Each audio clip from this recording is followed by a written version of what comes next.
Greetings, brave souls, and welcome to the shadowed corridors of Nocturnal Nightmares TV, where the rain doesn't just fall, it listens. Tonight, we're unraveling tales so chilling, even the thunder hesitates to roar. As the storm murmurs secrets, we'll venture into true horrors that squirm in the dark corners of reality. If your spine tingles, pledge your courage. Smash subscribe and let the algorithm know you dare to linger here. Drop a drop of blood in the comments if you're watching from a place the night has already claimed. Your support fuels our descent into the abyss.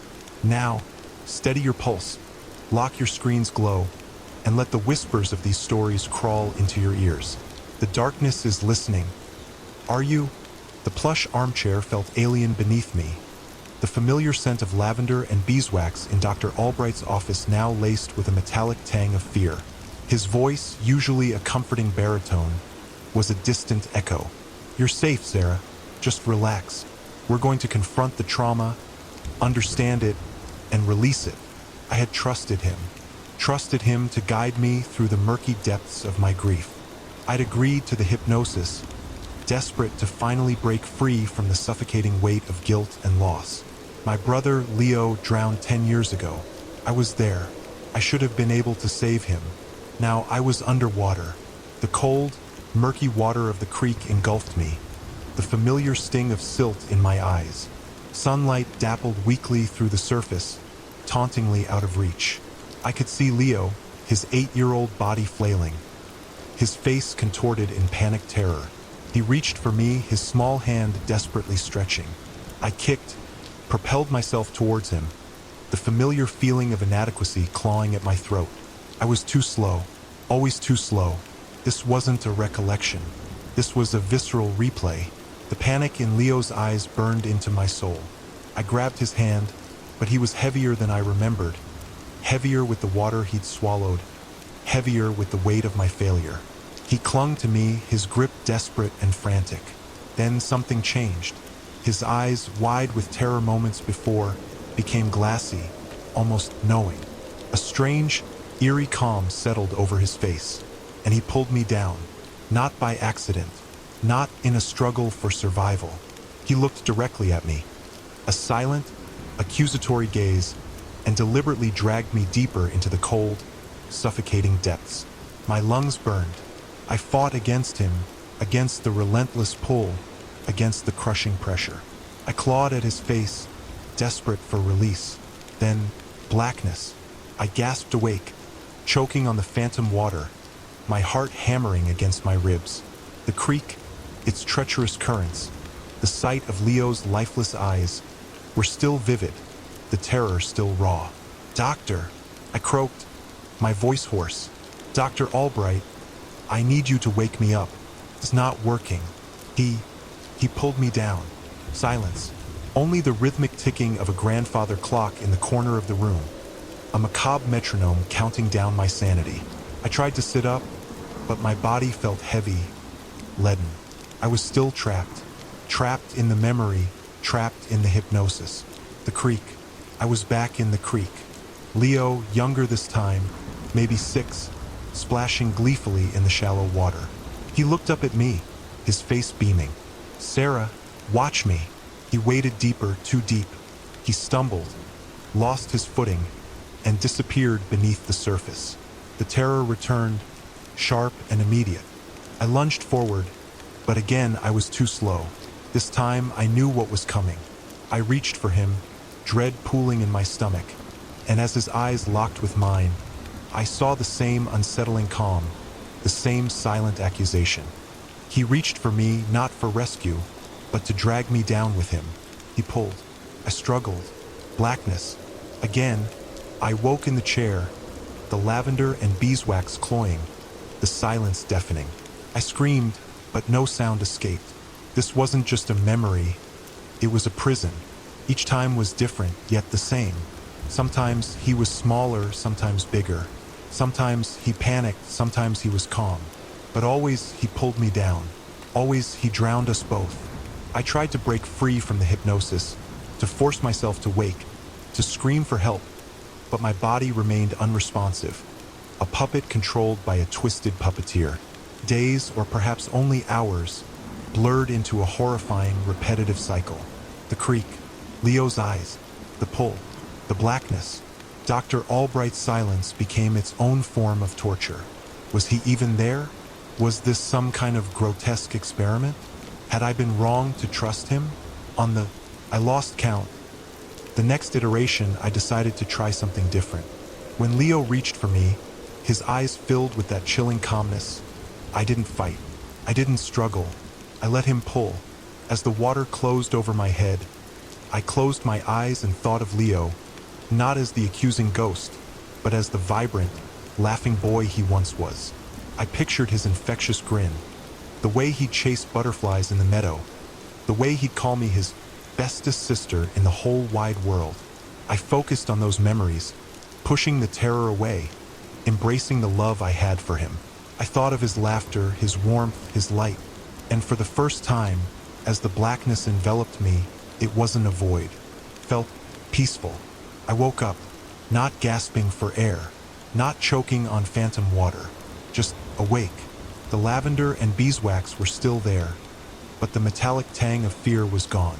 I sat up, feeling weak but strangely calm. Dr. Albright was gone. The office was eerily empty. On his desk, a single and signed note. He forgives you. Now, forgive yourself. I stood, shaky but free. The memory of Leo would always be with me, but it no longer held me captive. The creek no longer beckoned. The guilt no longer drowned me. I walked out of the office, into the sunlight, and breathed. For the first time in 10 years, I breathed without the weight of the water in my lungs. The hypnosis was over. The real work, forgiving myself, had just begun. The map was useless. I'd been bushwhacking for hours, following vague landmarks and half-remembered trails from my grandfather's journals. He was a peculiar man, obsessed with forgotten places. This particular entry spoke of a steel leviathan slumbering in the Emerald Embrace, an enigmatic phrase that had haunted me since I first laid eyes on it. Then I saw it. Rust, like dried blood, clung to the metal walls. Vines, thick as pythons, strangled the structure, trying to reclaim it for the earth. It was undeniably an elevator shaft, inexplicably rising from the forest floor, deep in the Pennsylvania woods. Hesitantly, I pried open the creaking metal doors. The car inside was cramped, just enough room for a couple of people, and smelled of damp earth and something metallic, something akin to old pennies and fear. A single panel held a button, labeled simply B1.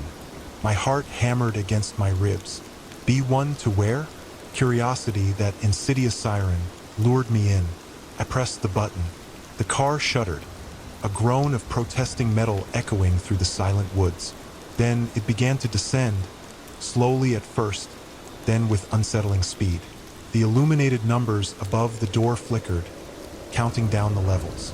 As it plummeted, a dizzying sense of unease washed over me. Finally, with a jarring stop, the car came to rest. The doors slid open. I stood in the entryway of my childhood home. The floral wallpaper, faded but familiar, the worn rug, the scent of lemon-scented cleaner. It was all impossibly real. A wave of nausea threatened to overwhelm me. This couldn't be. Then I saw her. My mother stood in the kitchen, wiping her hands on her apron. Her hair was pulled back in a messy bun, just like I remembered. She smiled, a warm, familiar smile that had always chased away my childhood monsters. "Honey, you're home early," she said, her voice echoing in my ears, a phantom sound from a life long gone. She raised a hand and waved. "Supper's almost ready." My breath caught in my throat. My mother had been dead for 20 years. Car accident. Gone. Vanished.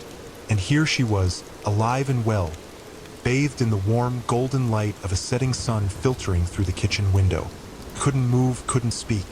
I just stood there, paralyzed by disbelief and an overwhelming sense of wrongness. Then the doors started to close. Snapping back to reality, I lunged forward, jamming my hand between the closing doors. The car lurched, groaning again, and the doors reluctantly reopened. I stumbled back inside, heart pounding. I had to get out. I had to get away from this place. Turning back to the control panel, I felt my stomach plummet. The B1 button was gone. In its place, a single button remained, illuminated in a malevolent crimson glow. B666. Terror coiled in my gut, cold and constricting. B666. I knew what that number signified. I knew what it represented. I ripped my hand away from the panel as if it were burning me. This wasn't just a strange elevator. It was a gateway to something dark. The doors remained open, and the image of my mother, waving oblivious in the kitchen, burned into my retinas. I knew with a horrifying certainty that if I stayed, if I tried to understand, if I pressed that button, I would be lost forever. Slowly, deliberately, I reached for the lever that jammed the doors open. It was a rusty, unreliable mechanism, but I had to try. With a surge of adrenaline, I managed to wrench the lever, locking the doors open with a grinding screech. I turned and bolted. I ran blindly through the forest, branches whipping at my face, and thorns tearing at my clothes. I didn't stop until I was miles away, until the image of my mother, the elevator, and the crimson button were just a terrifying fever dream. But I knew it wasn't a dream. The scratches on my arms, the lingering scent of damp earth, the chilling memory of that infernal button, they were all too real. I can't go back. I can't try to understand, because I know deep down that the elevator in the woods isn't just an elevator. It's a test of my sanity, my courage, and my soul. And I fear that if I fail, level B666 awaits.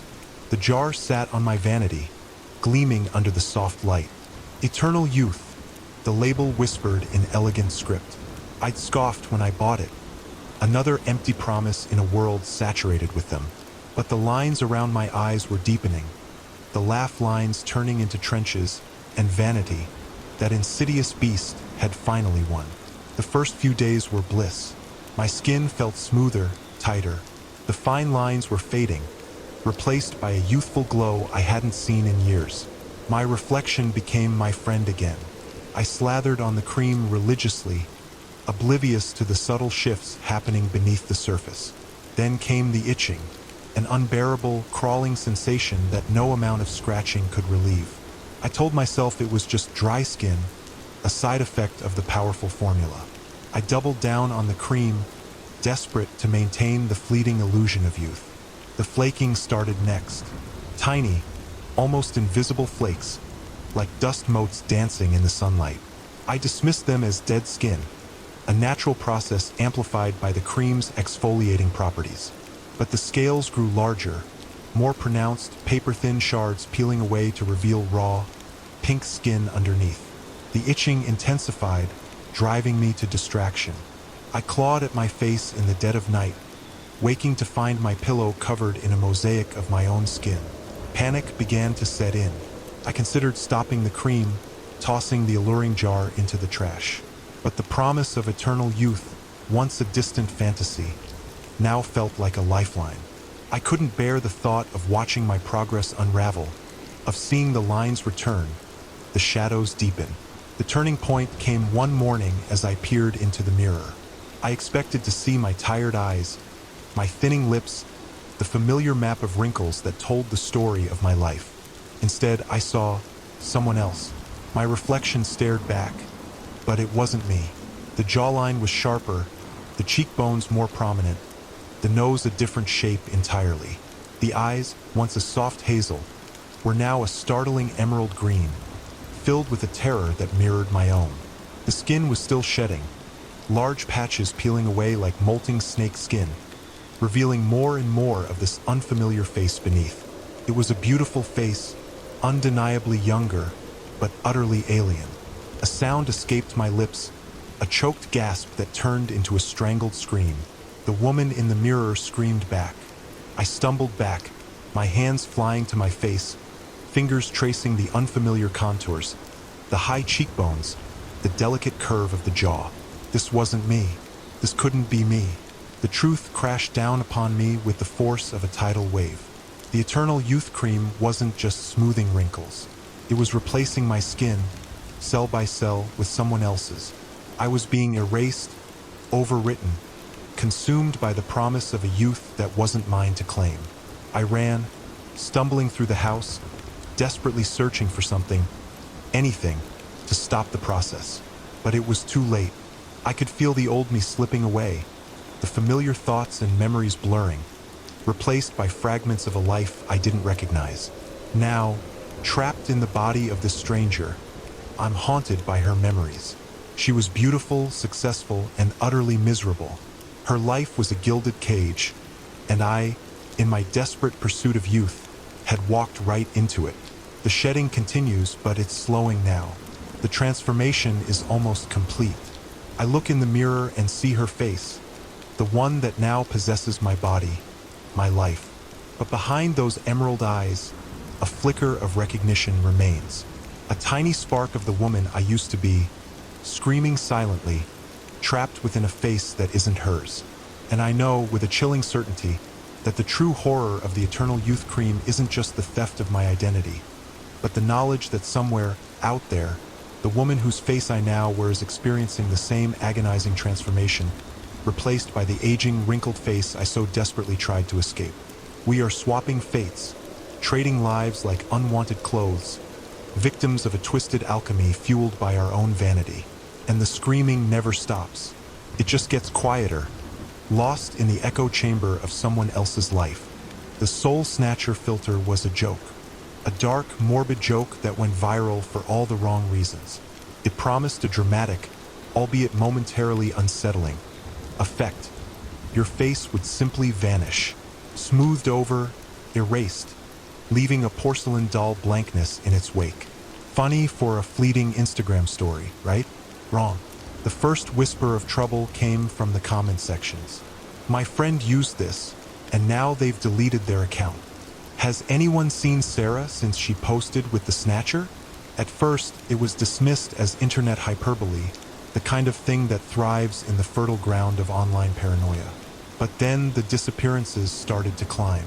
Users who used the filter vanishing from the digital landscape, their profiles becoming digital graveyards. I, of course, was too caught up in the morbid allure to listen. I was feeling particularly invisible that day, suffocating under the weight of my own insecurities. The Soul Snatcher felt like the ultimate rebellion, a temporary shedding of the skin I loathed. I opened Instagram, selected the filter, and pointed the camera at my face. The effect was immediate and unnerving. My familiar features dissolved, replaced by a seamless, featureless mask. I posted it with a flippant caption, "New face? Who dis?" and promptly forgot about it, until I looked in the mirror the next morning. My reflection was wrong, fake, like a faded photograph. I blinked, rubbed my eyes, but the unsettling feeling persisted. My face was still there, the same freckles, the same tired eyes, but it lacked definition. It felt like a drawing where the artist had forgotten to add the subtle shading that brings the subject to life. Then the real horror began. I stepped out of my apartment building and a woman stopped dead in her tracks, her eyes widening in terror. She pointed a trembling finger at me. The gesture would have been comical if not for the blankness of her face. It was smooth, white, utterly featureless, like unfinished clay. "You," she rasped, her voice a strained whisper. "You did this." Before I could react, another person joined her, then another, all with the same vacant, horrifyingly smooth faces. They surrounded me, a silent, accusing mob. "You stole our faces," a man said, his voice cracking with suppressed rage. The words echoed in the morning air, chilling me to the bone. Panic clawed at my throat. I pushed my way through the group, desperately trying to escape their accusing gazes. I ran, not knowing where I was going, only knowing that I had to get away. Everywhere I went, I saw them, people with blank faces, their eyes burning with a mixture of fear and accusation. They lurked in the shadows, stood on street corners, their silent presence a constant, agonizing reminder of my folly. I tried to understand. How could a simple Instagram filter cause this? Was it a glitch? A curse? A twisted form of digital identity theft? None of it made sense. All I knew was that I had unleashed something terrible, and now I was being hunted by the faceless victims. Desperate, I started researching. I delved into the dark corners of the internet, searching for others who had experienced the same thing. I found a few scattered voices lost in the cacophony of the web. They told tales of similar experiences, of lost reflections and accusing strangers. They spoke of a hidden code within the filter, a code that siphoned off not just your image, but your essence, your very identity. The soul snatcher didn't just erase your face, stole it, and it gave it to someone else. That's when I understood. The blank-faced people weren't just victims. They were reflections of me. My stolen face was now plastered onto their identities, their original features subsumed by my own. And the more people used the filter, the more diluted my own face became, fading into the background, becoming a ghost of its former self. My reflection continued to fade. I was becoming less and less myself, my identity being slowly eroded by the growing number of blank faces that haunted my waking hours. Soon, I feared, I would become one of them, a featureless husk roaming the streets, forever searching for the face I had carelessly thrown away. I knew I had to do something. I had to find the creator of the soul snatcher, the person responsible for this digital nightmare. I had to reverse the spell, reclaim the stolen faces, and restore order to the world. But how do you fight an enemy that exists only in the code? How do you confront a monster that lives inside your phone? The answer, I suspected, would be as terrifying as the question. My journey had just begun, and the road ahead was paved with the blank, accusing stares of the faceless. And I knew with a chilling certainty that I was running out of time before I, too, became just another empty canvas. The velvet curtain felt heavy, suffocating in the humid air of the theater. I wiped my brow, the scent of dust and old glue clinging to my skin. Opening night was looming, and anxieties, usually quelled by rehearsals, were gnawing at me. This production, The King's Gambit, was my masterpiece, a culmination of years spent writing, directing, and pouring my soul into the art. And then I bought it, the marionette. I saw it in a dusty antique shop, tucked away in a corner, ignored by the other patrons. Its porcelain face was chipped, one eye a milky, vacant stare, but something about it captivated me. It was dressed in a miniature version of the king's costume from my play, complete with tiny, embroidered details. A prop, I reasoned, a quirky addition to promote the show. I bought it for a pittance. That's when the whispers started. Crew members swore they saw it move on its own, mimicking the actors' gestures during rehearsals when I wasn't around. I dismissed it as overactive imaginations, pre-opening jitters. Then the accidents began. First, it was Marcus who played the king. A falling sandbag, seemingly dislodged by a phantom gust of wind, crushed his foot. Then, Sarah, the queen, tripped on a stray cable, breaking her arm. All minor, easily explained, until Robert, who played the villain, was found backstage, his neck snapped clean. The marionette, nestled beside him, had its tiny hands stained a sinister crimson. Panic flared, a cold, venomous fire. The whispers turned into accusations, into terrified glances. I, the director, the owner of the cursed doll, became the pariah. The play was almost canceled, but I convinced the remaining cast and crew that it was just a string of unfortunate events. I had to. My reputation, my livelihood depended on it. I locked the marionette away, hidden in a trunk backstage, convinced it was the source of the chaos. But the fear lingered, a constant, throbbing presence. I couldn't sleep, haunted by the image of the porcelain face, the crimson-stained hands. Last night, I stayed late, rewriting a particularly clunky scene. I was alone in the theater, the silence broken only by the creaking of the old building. When I finally looked up, exhausted, I saw it. The trunk was open. The marionette was gone. Then the performance began. I watched in horror as the puppet, bathed in the single pool of light from the stage lamp, began to act. It reenacted my life. It showed me as a child, neglected by my parents, craving attention. Then, as a teenager, ridiculed and ostracized, finding solace in the theater. It showed me years later, clawing my way to the top, sacrificing friendships and morals for success. And then the final scene, the puppet, now mimicking me as an adult, stood center stage, a desperate, haunted look on its porcelain face. It mimed the act of writing, its tiny fingers scraping across an imaginary page. Then, with a jerky, unnatural movement, it plunged those same fingers into its own chest, mimicking the pain, the self-loathing that I had buried deep within. The miniature hands, already stained with the blood of my actors, dripped with a fresh, viscous crimson. I stumbled back, bile rising in my throat. It was me. The puppet wasn't just mimicking my life, it was exposing my soul, the ugliness I had kept hidden for so long. It was forcing me to confront the monster I had become. Now the theater is silent. The play is canceled. The cast and crew are gone, scattered like leaves in the wind. I am alone, trapped in this crumbling mausoleum of my ambition. The marionette sits on the edge of the stage, its vacant eye fixed on me. Its tiny hands are covered in blood. Not the blood of my actors, not anymore. It's my blood, the blood of my soul. And I know, with a chilling certainty, that the final act is about to begin.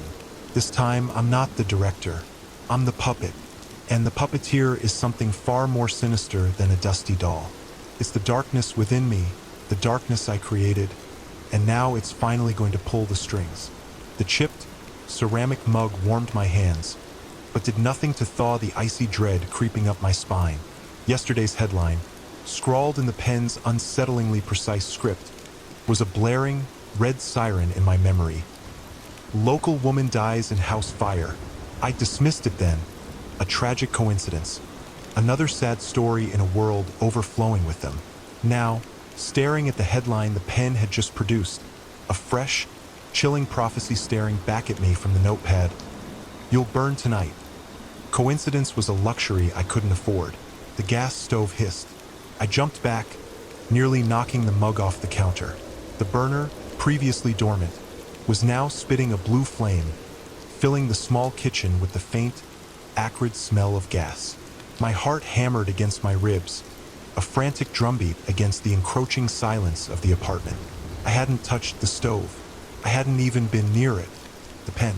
It had to be the pen. I had found it tucked away in a dusty box in my grandmother's attic.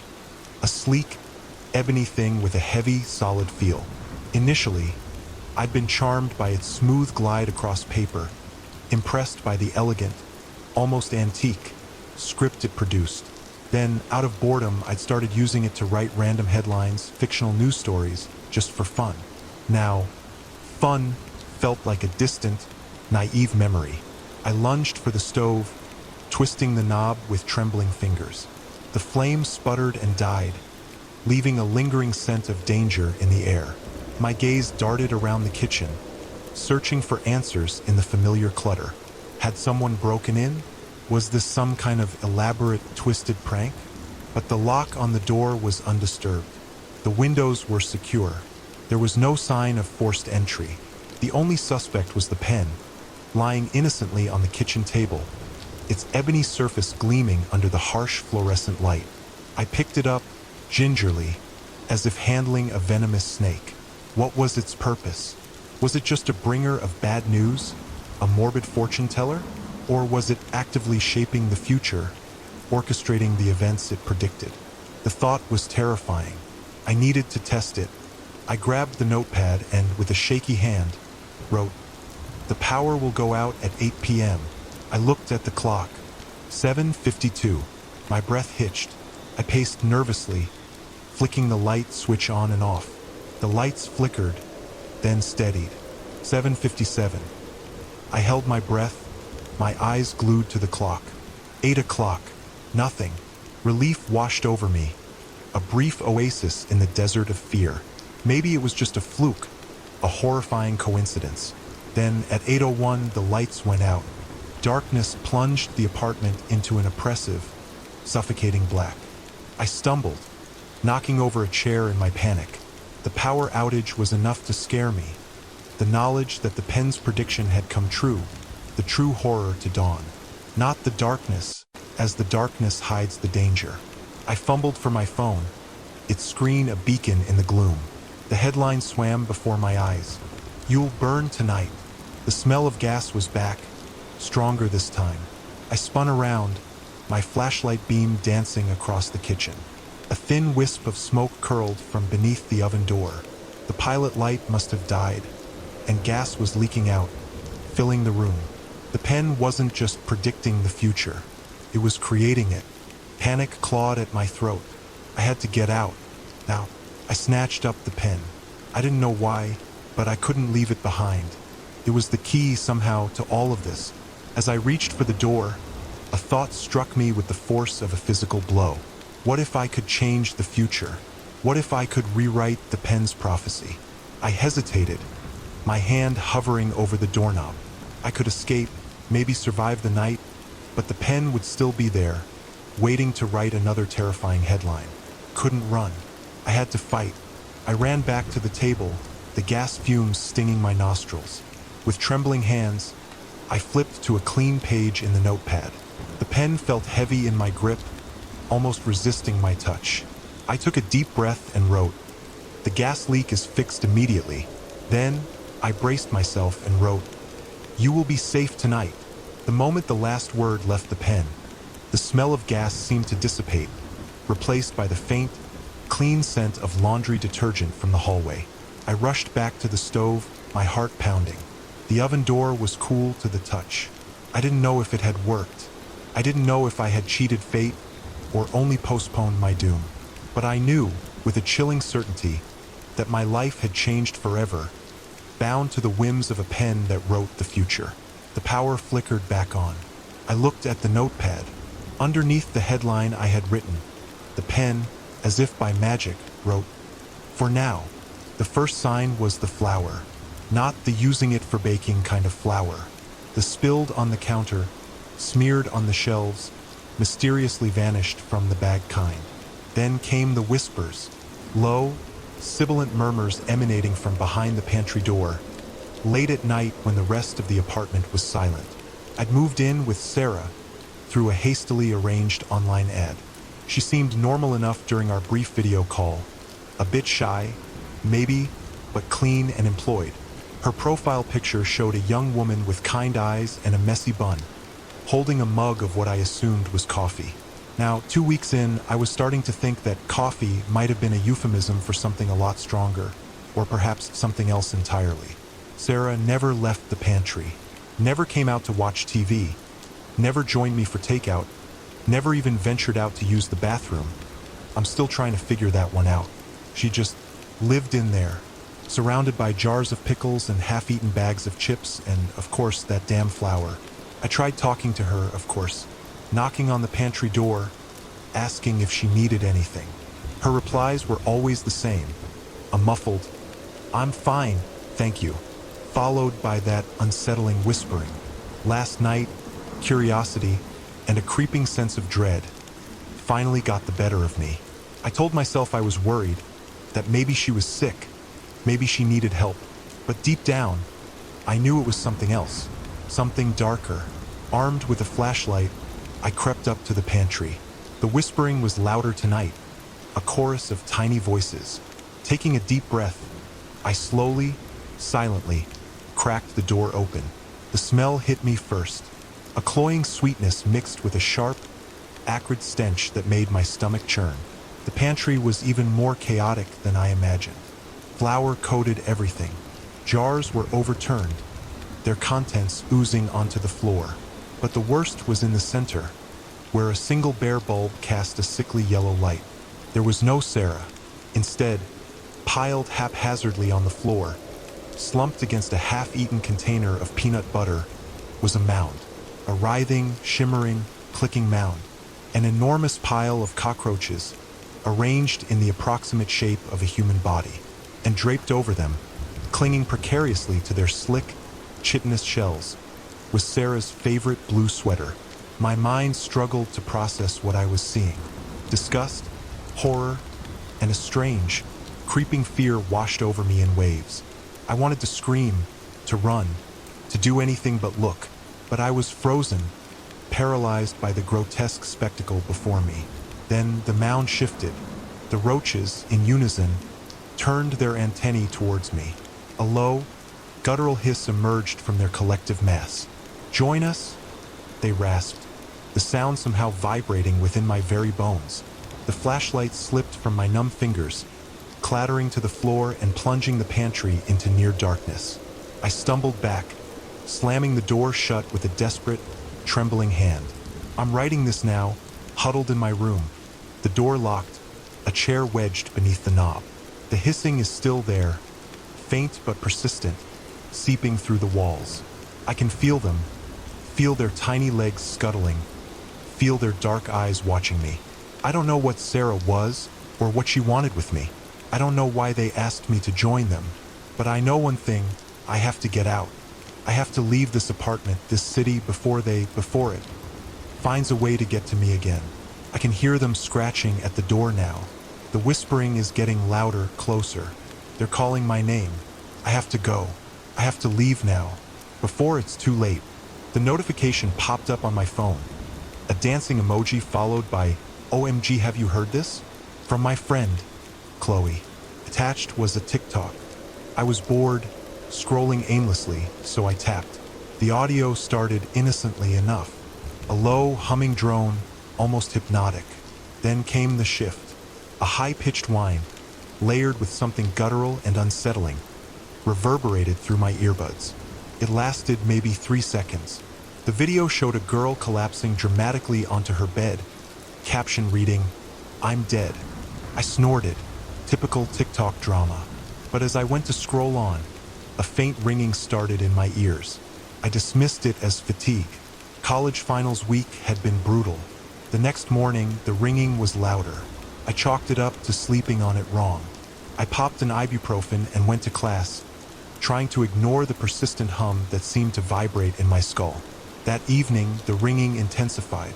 It wasn't a sharp tinnitus, but a deep, resonant drone, like the low hum of a power line stretched taut in the wind. I Googled TikTok ringing ears and panicked when I saw the results. "The TikTok sound that kills," one headline screamed.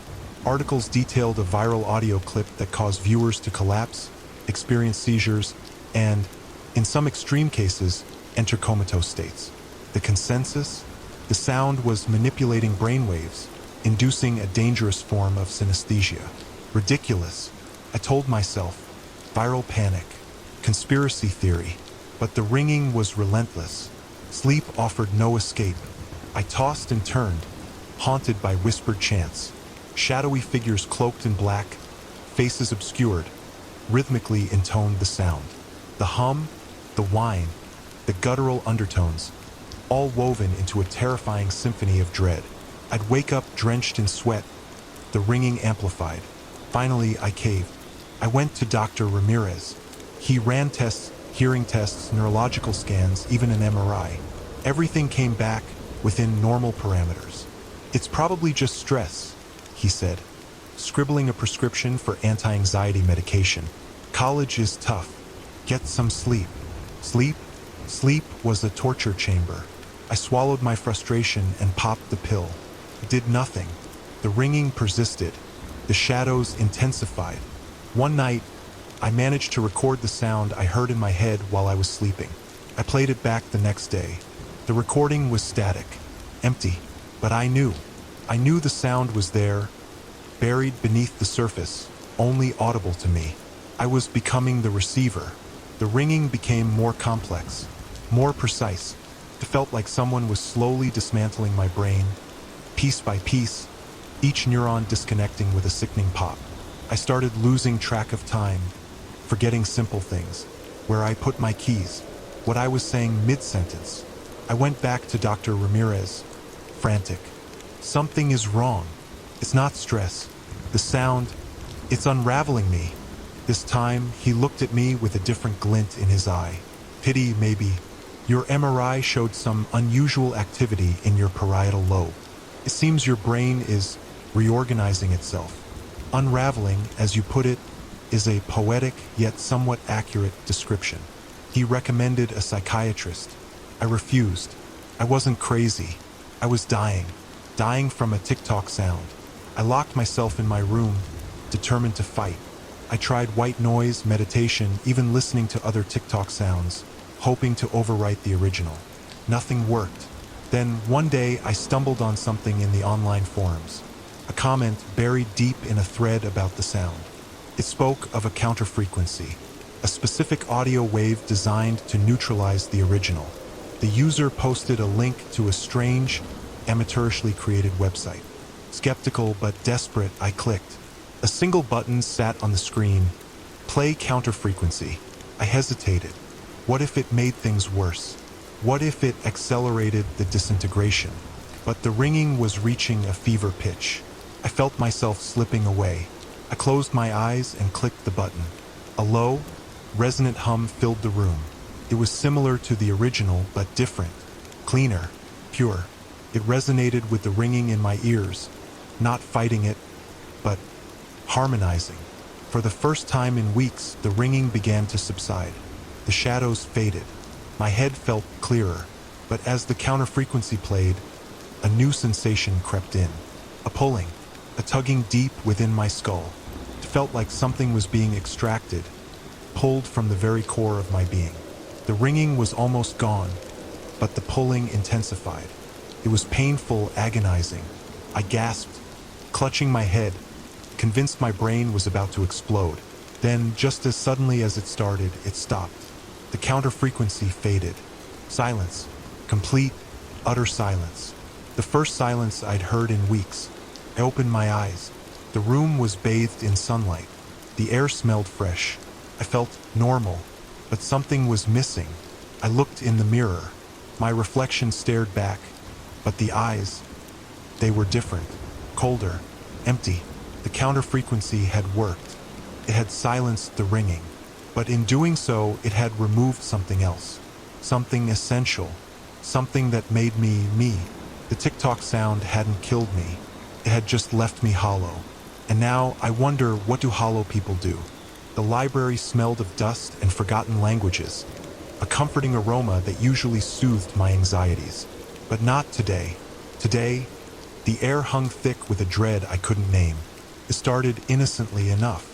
I'd stumbled upon the bookshelf tucked away in the back, a place I hadn't explored before. The title, in simple, unassuming gold lettering on a deep blue spine, drew me in. Your life. No author, no publisher, just those two words, whispering a promise of self-discovery. Yesterday, the book had been innocuous, a simple narrative, chronicling the mundane details of my day. I'd woken up, made coffee, read a few pages of my usual, far more fantastical novel. The book mirrored my actions, ending with the simple sentence, "She opens the door." Today it was different. The font seemed darker, the paper subtly rougher. I flipped to the page where yesterday's entry ended, and my breath hitched. A new chapter began. I read. Sunlight streams through the window, painting dust motes in the air. A robin sings outside, a cheerful counterpoint to the gnawing anxiety in her stomach. She considers calling Liam, but the words catch in her throat. Instead, she avoids the call, choosing to scroll through his Instagram, a curated highlight reel of a life that feels increasingly distant from her own. She eats toast, carefully avoiding the burnt edges. She avoids the truth. She leaves the house. It was accurate, disturbingly so. I felt a prickle of unease crawl up my spine. I flipped forward, eager to see how the day unfolded in this strange, unnerving biography.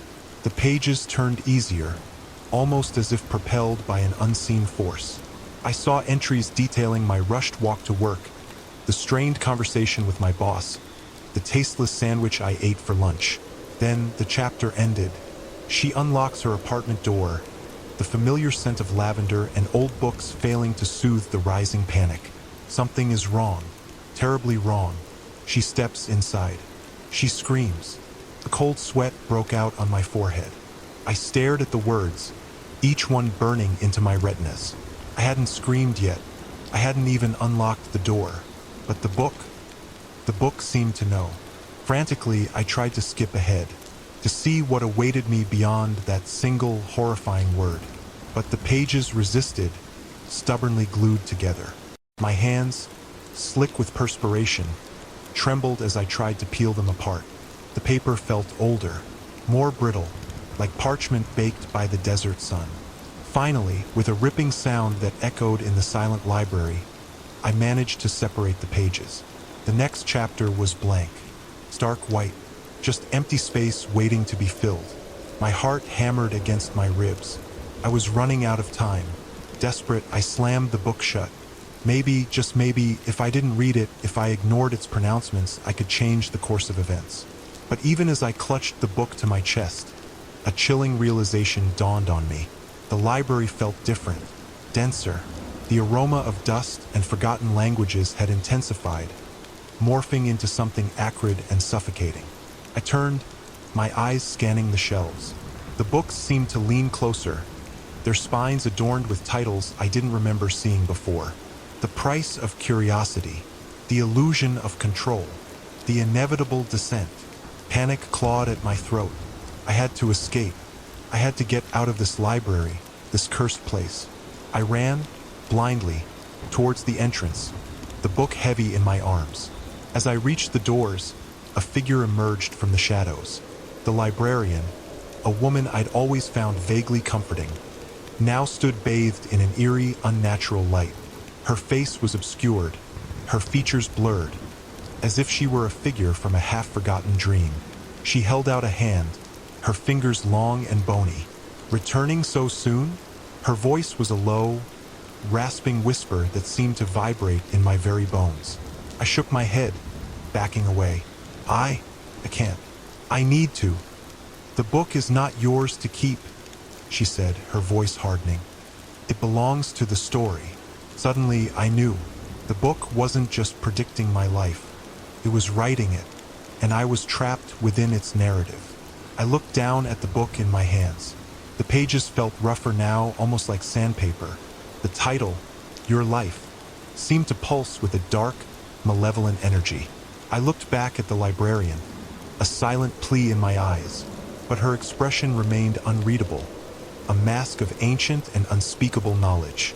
With a sigh that seemed to carry the weight of centuries, she spoke again. Turn the page, dear. The story must continue. My hands, beyond my control, began to turn the pages. The blank chapter was filling with words, forming themselves on the page like ink blooming in water. I watched, mesmerized and horrified, as the story of my demise unfolded before my very eyes. The words were barely legible, spidery black ink on decaying paper. She seized the librarian. She seized the truth. She screams.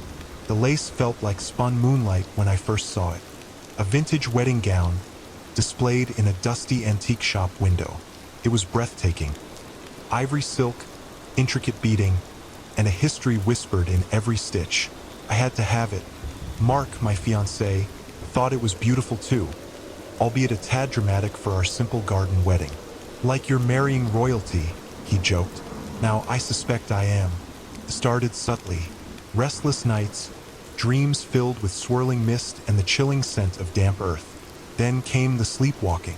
Mark found me one morning, shivering and covered in mud in the rose garden, a trowel clutched in my hand.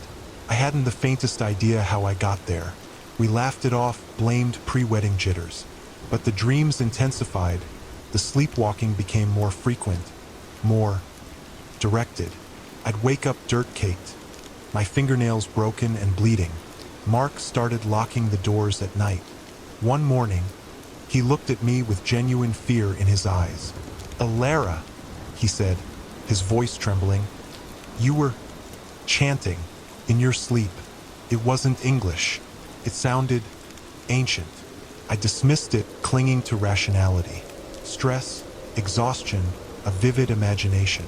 Until the nightmares started bleeding into waking life. Whispers in the wind, fleeting shadows in the corner of my eye, the unsettling feeling of being watched. Then came the realization that truly chilled me to the bone. The sleepwalking wasn't random. I was being drawn to graveyards. Mark found me twice, digging with my bare hands in the cold, unforgiving earth. muttering incoherently under the vacant gaze of the moon. He dragged me back both times, terrified and desperate. And the dress, the damn beautiful dress, it hung in my closet, radiating an almost palpable coldness. I tried to ignore it, to tell myself it was just a dress, an object, but it was changing. The delicate silk, once soft against my skin during fittings, felt stiff, constricting. The beading, once shimmering and light, now seemed to gleam with an unnerving intensity. I tried to take it off. I truly did, but the zipper wouldn't budge. It felt like the dress was fused to my skin, a second, unyielding layer. The panic clawed at my throat. I tugged, I strained, but the fabric held fast. It was as if it was tightening with each attempt, suffocating me slowly. "Mark," I pleaded, tears streaming down my face. "I need your help. It won't come off. Something's wrong." He tried. He wrestled with the zipper, his brow furrowed with concern. He tugged, he pulled, but the dress remained stubbornly in place. His efforts only made things worse. The dress seemed to constrict further, making it harder to breathe. "It's no use, Alara," he said, defeated, his voice laced with fear. It's like it's alive." That night, the dreams were more vivid, more insistent than ever before. I saw her, the woman who had worn the dress before me. Her face was gaunt, her eyes hollow and filled with a desperate longing. She beckoned me, whispering her name, "Isabella." The next morning, I woke in the cemetery. This time, Mark hadn't found me. I was alone, standing before a crumbling headstone etched with the name Isabella Moreau. The ground was soft, already partially disturbed.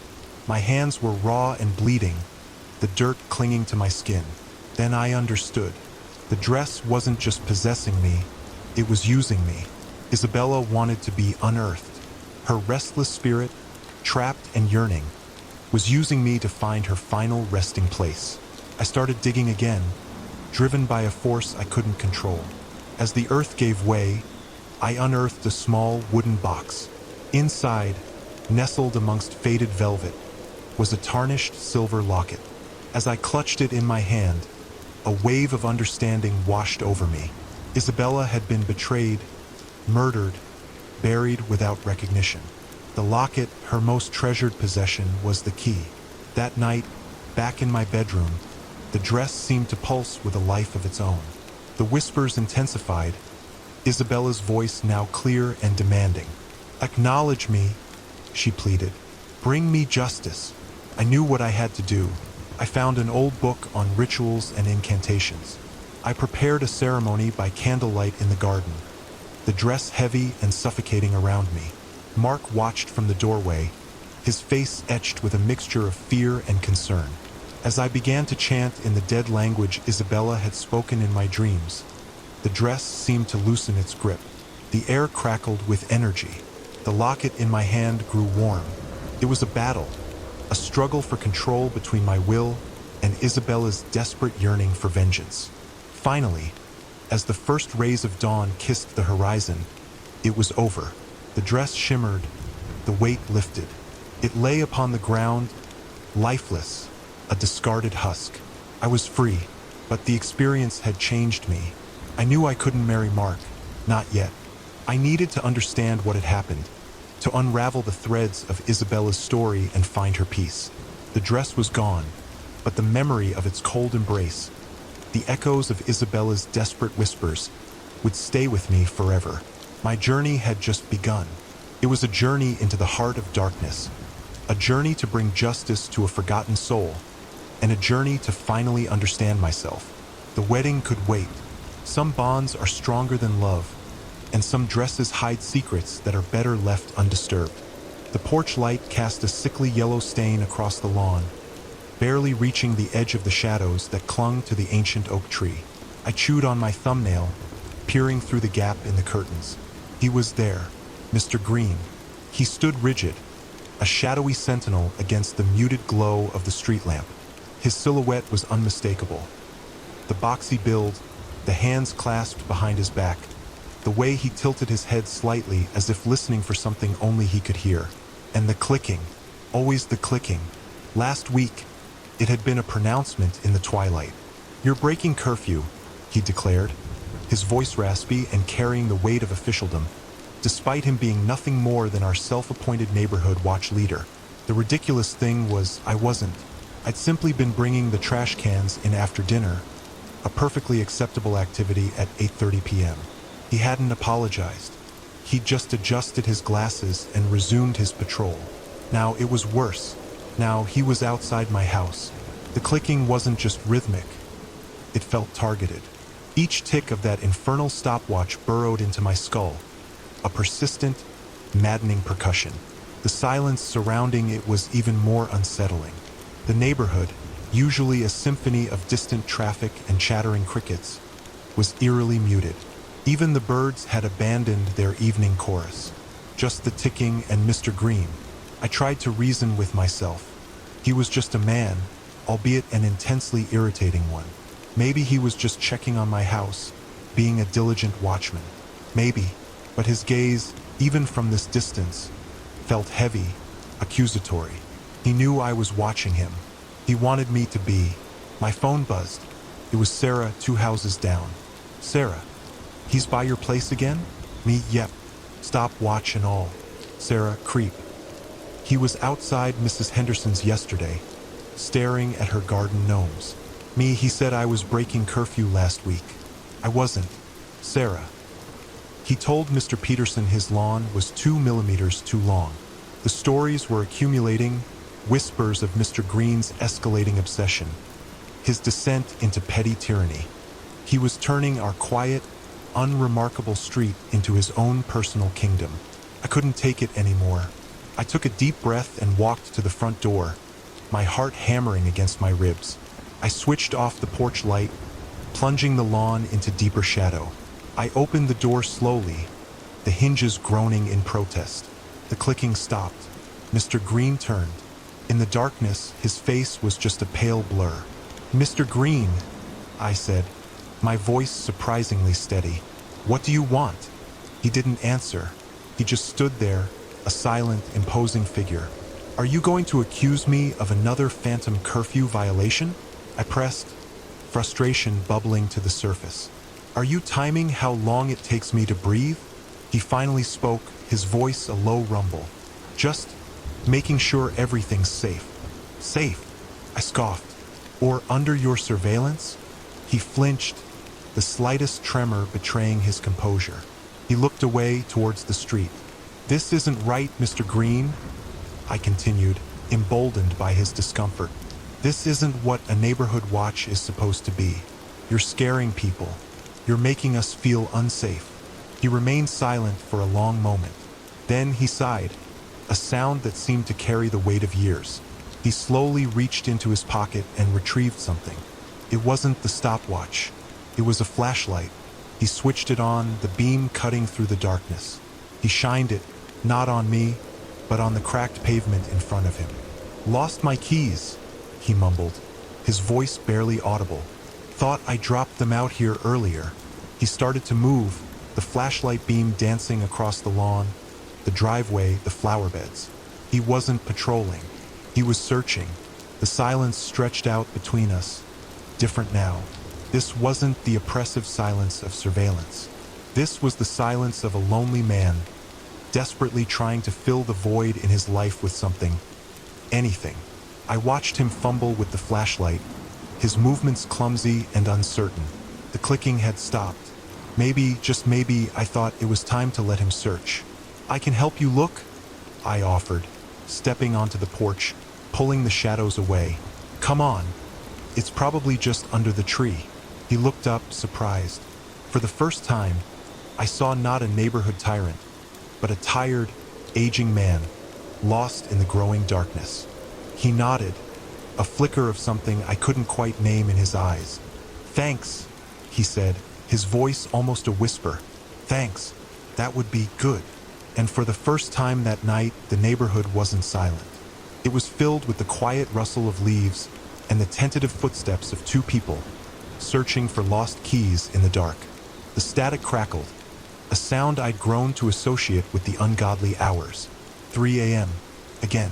Usually, it was just white noise, a subtle hum that faded into the exhaustion-fueled delirium of a new parent. But tonight, like last night, the static sharpened, resolving into a distorted voice. Radio, welcome back to Night Terrors. Folks, the DJ drawled, his voice thick with a manufactured spookiness that made my skin crawl. Tonight, we've got a special guest. Something fresh. My hand instinctively tightened around the monitor. I'd learned to hate this station, this phantom broadcast that bled through the baby monitor's signal. Last night, the special guest had been her. Lily, my baby's cries. A wave of nausea surged through me, the memory too vivid. The frantic, guttural sobs amplified through the tinny speaker, each one a tiny dagger twisting in my gut. Then, just as abruptly, silence. The DJ, chuckling, had moved on to some macabre story about a haunted orphanage. I dismissed it then, chalked it up to sleep deprivation, a bizarre, auditory hallucination. This morning, the crib was empty. Panic had choked me. My frantic search of the house yielded nothing. The doors and windows were locked. No signs of forced entry, just an empty crib and the lingering scent of Lily's lavender lotion. The police were skeptical, attributing it to postpartum depression, a sleepwalking episode, anything but the gnawing dread that had taken root in my soul. Now the DJ was back. My breath hitched. I hadn't touched the monitor since the police left. Too painful. But the need to know, the desperate hope for any clue, had drawn me back. And now, the DJ's voice rasped. For our grand finale, a name whispered on the wind, a name heavy with guilt, a name like Sarah Miller. My blood ran cold. My name. He knew my name. My fingers fumbled for the on-off switch. No, I had to listen. I had to know what was happening. Sarah, Sarah, where art thou, Sarah? The DJ's tone shifted, becoming eerily sing-songy. Lost your little lamb, have you? Such a pity. She was deliciously distraught. Her fear, Sarah, it practically vibrated through the airwaves. My vision swam. This wasn't normal. This wasn't a prank. This was something else, something sinister, something impossible. We have a message for you, Sarah. A request, if you will. Lily wants to see her mommy. The static intensified, a low thrumming that vibrated in my chest. Then, a new voice cut through the noise, small and weak, but undeniably Lily's. Mommy! Tears streamed down my face. Lily! Baby! Where are you? Come find me, Mommy! The tiny voice pleaded, laced with a subtle, unsettling echo. Come to the place where the waves crash and the secrets sleep. The old lighthouse. Hurry, Mommy. He says playtime is almost over. The static erupted again, drowning out Lily's cries. The DJ's voice boomed, triumphant. She's waiting, Sarah, but time is running out. The tide is coming in and the signal might just fade away. Tick-tock, Sarah. Tick-tock. I didn't hesitate. I grabbed my keys, ignoring the lingering fear, the rational part of my brain screaming that this was insane. A carefully constructed trap. Lily needed me. I drove like a maniac. The image of the old, crumbling lighthouse burned into my mind.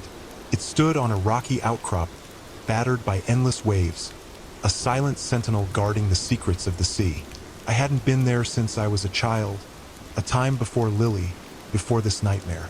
As I stumbled across the jagged rocks, the salty spray stinging my face, I heard it again. The DJ's voice, faint but clear, carried on the wind.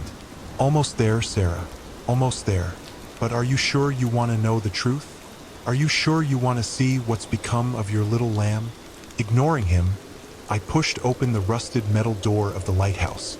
The air inside was thick with the smell of salt and decay. The staircase spiraled upwards, dark and treacherous. I climbed, driven by a primal instinct, a fierce, protective love that burned away the fear. At the top, in the lantern room, I saw him, the DJ, not some faceless voice, but a man, pale, gaunt, with eyes that glittered with an unnatural glee. He stood beside an antique radio transmitter, its dials glowing in the dim light. And beside him, in a rocking cradle, was Lily. But she wasn't alone. Standing beside her, an ethereal form shimmered in the air. It was translucent, almost invisible, but undeniably there. An impression of a woman, her face etched with sadness. "Who are you?" I demanded, my voice trembling. The DJ chuckled, a dry, rattling sound. "A conduit, Sarah. A messenger. Your baby is special. She resonates. She allows them to bridge the gap, to reach out." He gestured towards the shimmering figure. Her great-grandmother, Sarah. Long gone, but not forgotten. Not by Lily. Lily is the key. The figure seemed to turn towards me, its spectral eyes filled with longing. Suddenly, I understood. The radio waves, the manipulated frequencies, weren't just random noise. They were a channel, a pathway for the spirits of the past to reach out, to touch the living. And Lily, my baby, was the instrument. "Give her back," I pleaded, my voice cracking. The DJ smiled, a chilling, predatory smile. "She doesn't belong to you anymore, Sarah. She belongs to them. She belongs to the past." As he spoke, the shimmering figure reached out and gently rocked the cradle. Lily gurgled, a happy, innocent sound that ripped through me. I lunged. The scene blurred. A struggle. The smell of ozone and salt. The shattering of glass. A scream. Then silence. I stood there, trembling. The DJ slumped against the transmitter, unconscious. I scooped Lily into my arms, holding her tight, her warmth a tangible reassurance against the cold, ethereal presence that still lingered in the air. The radio was silent. The signal was gone. We left the lighthouse, leaving the shattered transmitter and the unconscious DJ behind. As I carried Lily back to the car, I looked back at the crumbling tower, its light extinguished.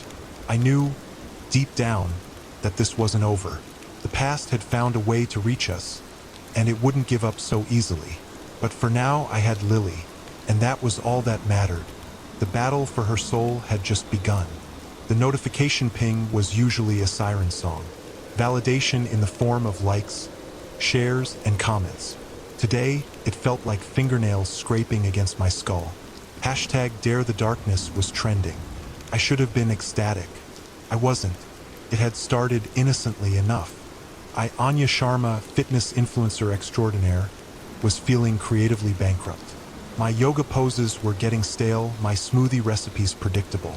I needed something edgy, something dark. Thus, #DareTheDarkness was born. I envisioned it as a motivational mantra. Facing your fears, conquering your anxieties, embracing the unknown. I posted a picture of myself silhouetted against a dramatic sunset, the caption dripping with faux profundity about finding strength in the shadows. The likes poured in. Then came the videos. The first was unsettling but dismissed as a joke. A teenager staring into the inky abyss of a closet, whispering, "I dare the darkness." Laughing nervously, he slammed the door shut. I reposted it with a light-hearted comment about facing your fears, little knowing I was opening Pandora's box. More videos followed.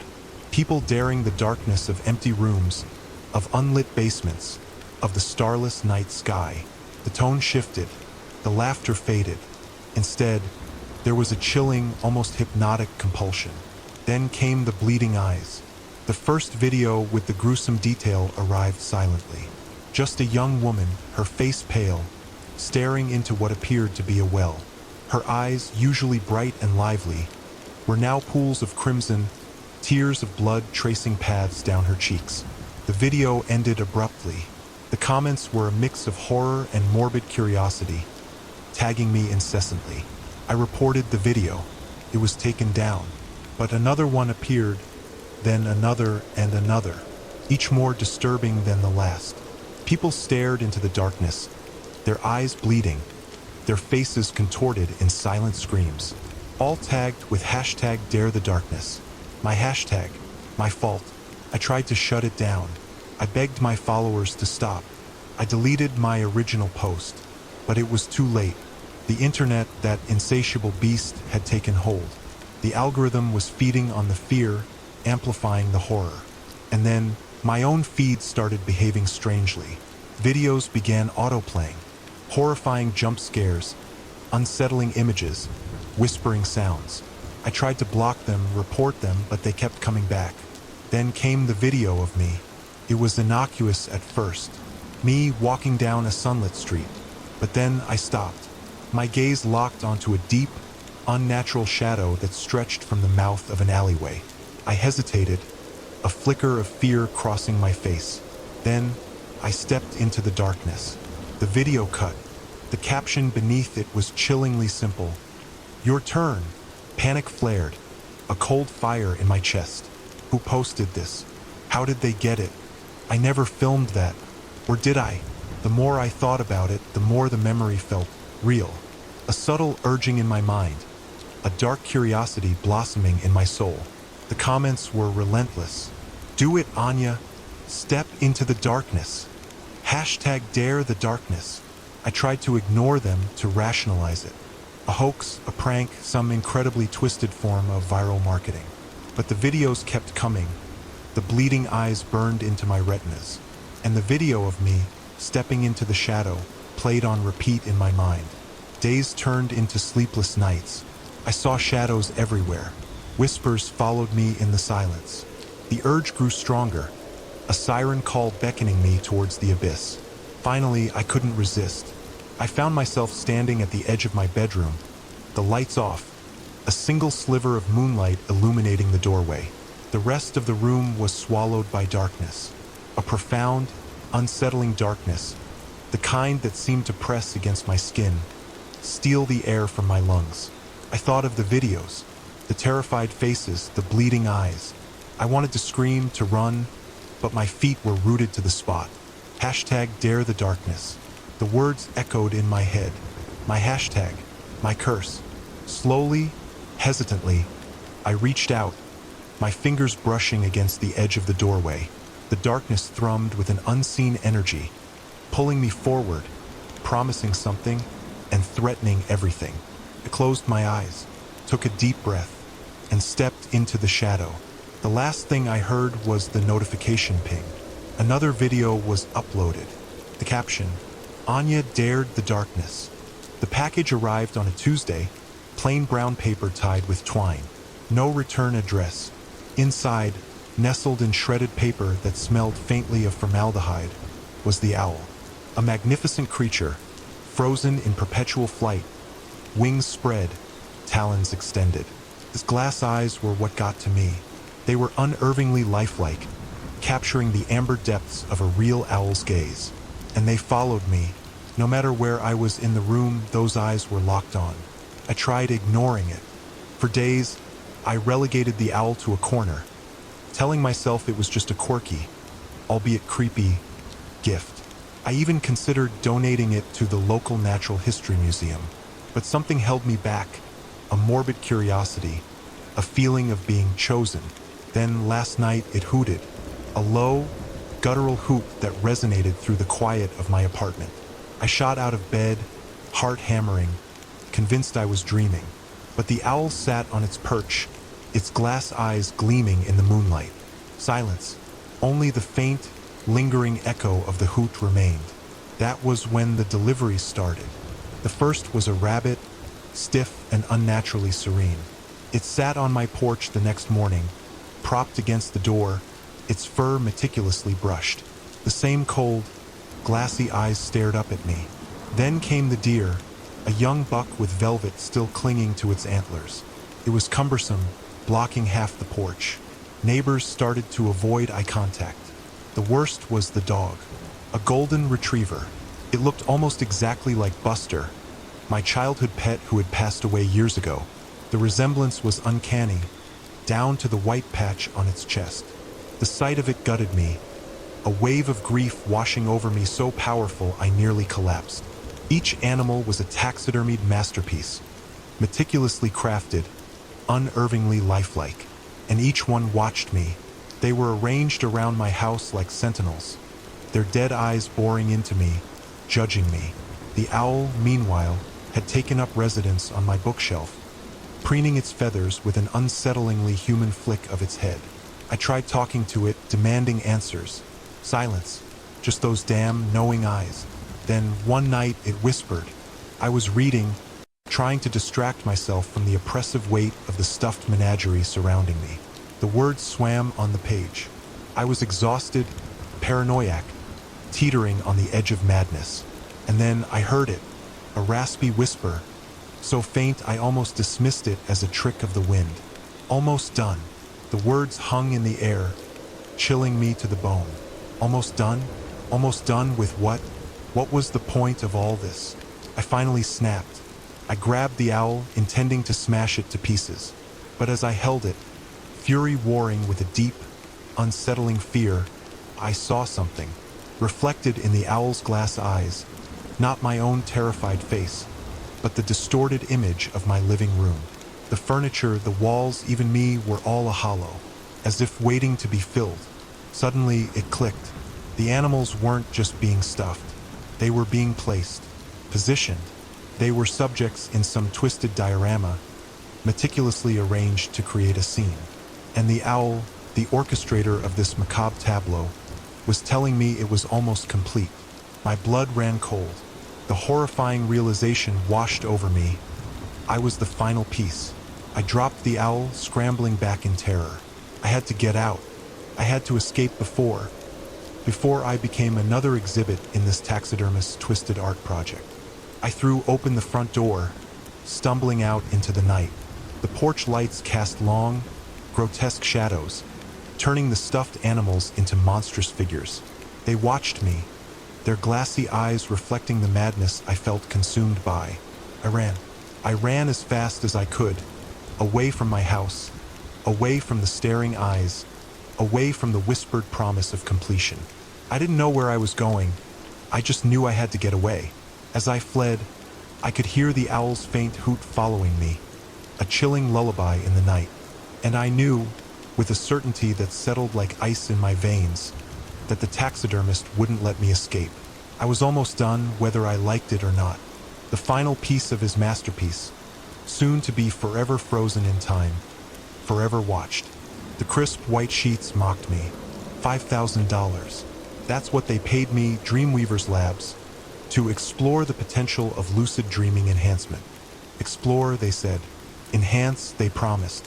What they delivered was a waking nightmare. It started innocently enough. Vivid dreams easily controlled. I could fly, conjure ice cream mountains, even argue with a younger, more naive version of myself. Then came the first jolt. I woke up gasping for air, the taste of motor oil thick in my throat, twisted metal digging into my chest. I was in a car, upside down, the world a kaleidoscope of flashing emergency lights. I wasn't me. I was a stranger, trapped in a body hurtling towards its end.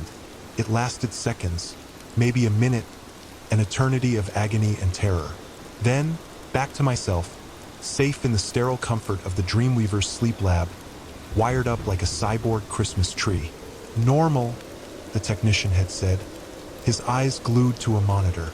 Expected side effect, transient consciousness transfer. Don't worry, it's all within parameters. Parameters, I sputtered. I almost died. He just shrugged. The mind is a powerful thing. Just try to relax, Mr. Davies. You're helping us unlock the secrets of the subconscious. Unlock the secrets? They were unlocking my sanity and throwing the key into a bottomless pit. Kept happening, each time worse than the last. I was a junkie overdosing in a filthy alley, the world fading to black as the needle slipped from my fingers. I was a man standing on a ledge, the wind whipping at my face, the city a dizzying drop below. I felt his despair, his final, desolate decision. I experienced his leap. Each time I reported it to Dreamweavers. Each time, they reassured me it was within expected limits. They increased my dosage, promising it would stabilize the connection. Connection to what? A network of suffering souls doomed to replay their worst moments? I told my wife, Sarah, what was happening. She listened, her face etched with concern. Maybe you should quit, David. The money isn't worth this. I know, I said, but the lure of the money, the twisted fascination with these distorted realities, held me captive. I needed to understand. What was this drug doing to me? What were these people, these brief, agonizing glimpses into other lives? Last night was different.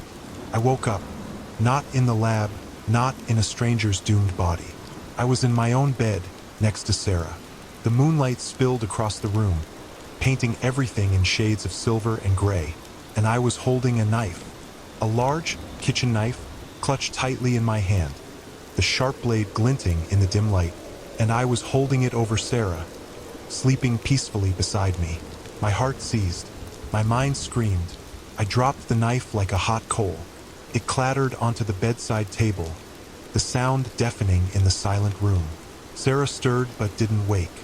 I stumbled out of bed, my hands shaking so violently I could barely stand. I locked myself in the bathroom, staring at my reflection. My eyes were bloodshot, wild, unfamiliar.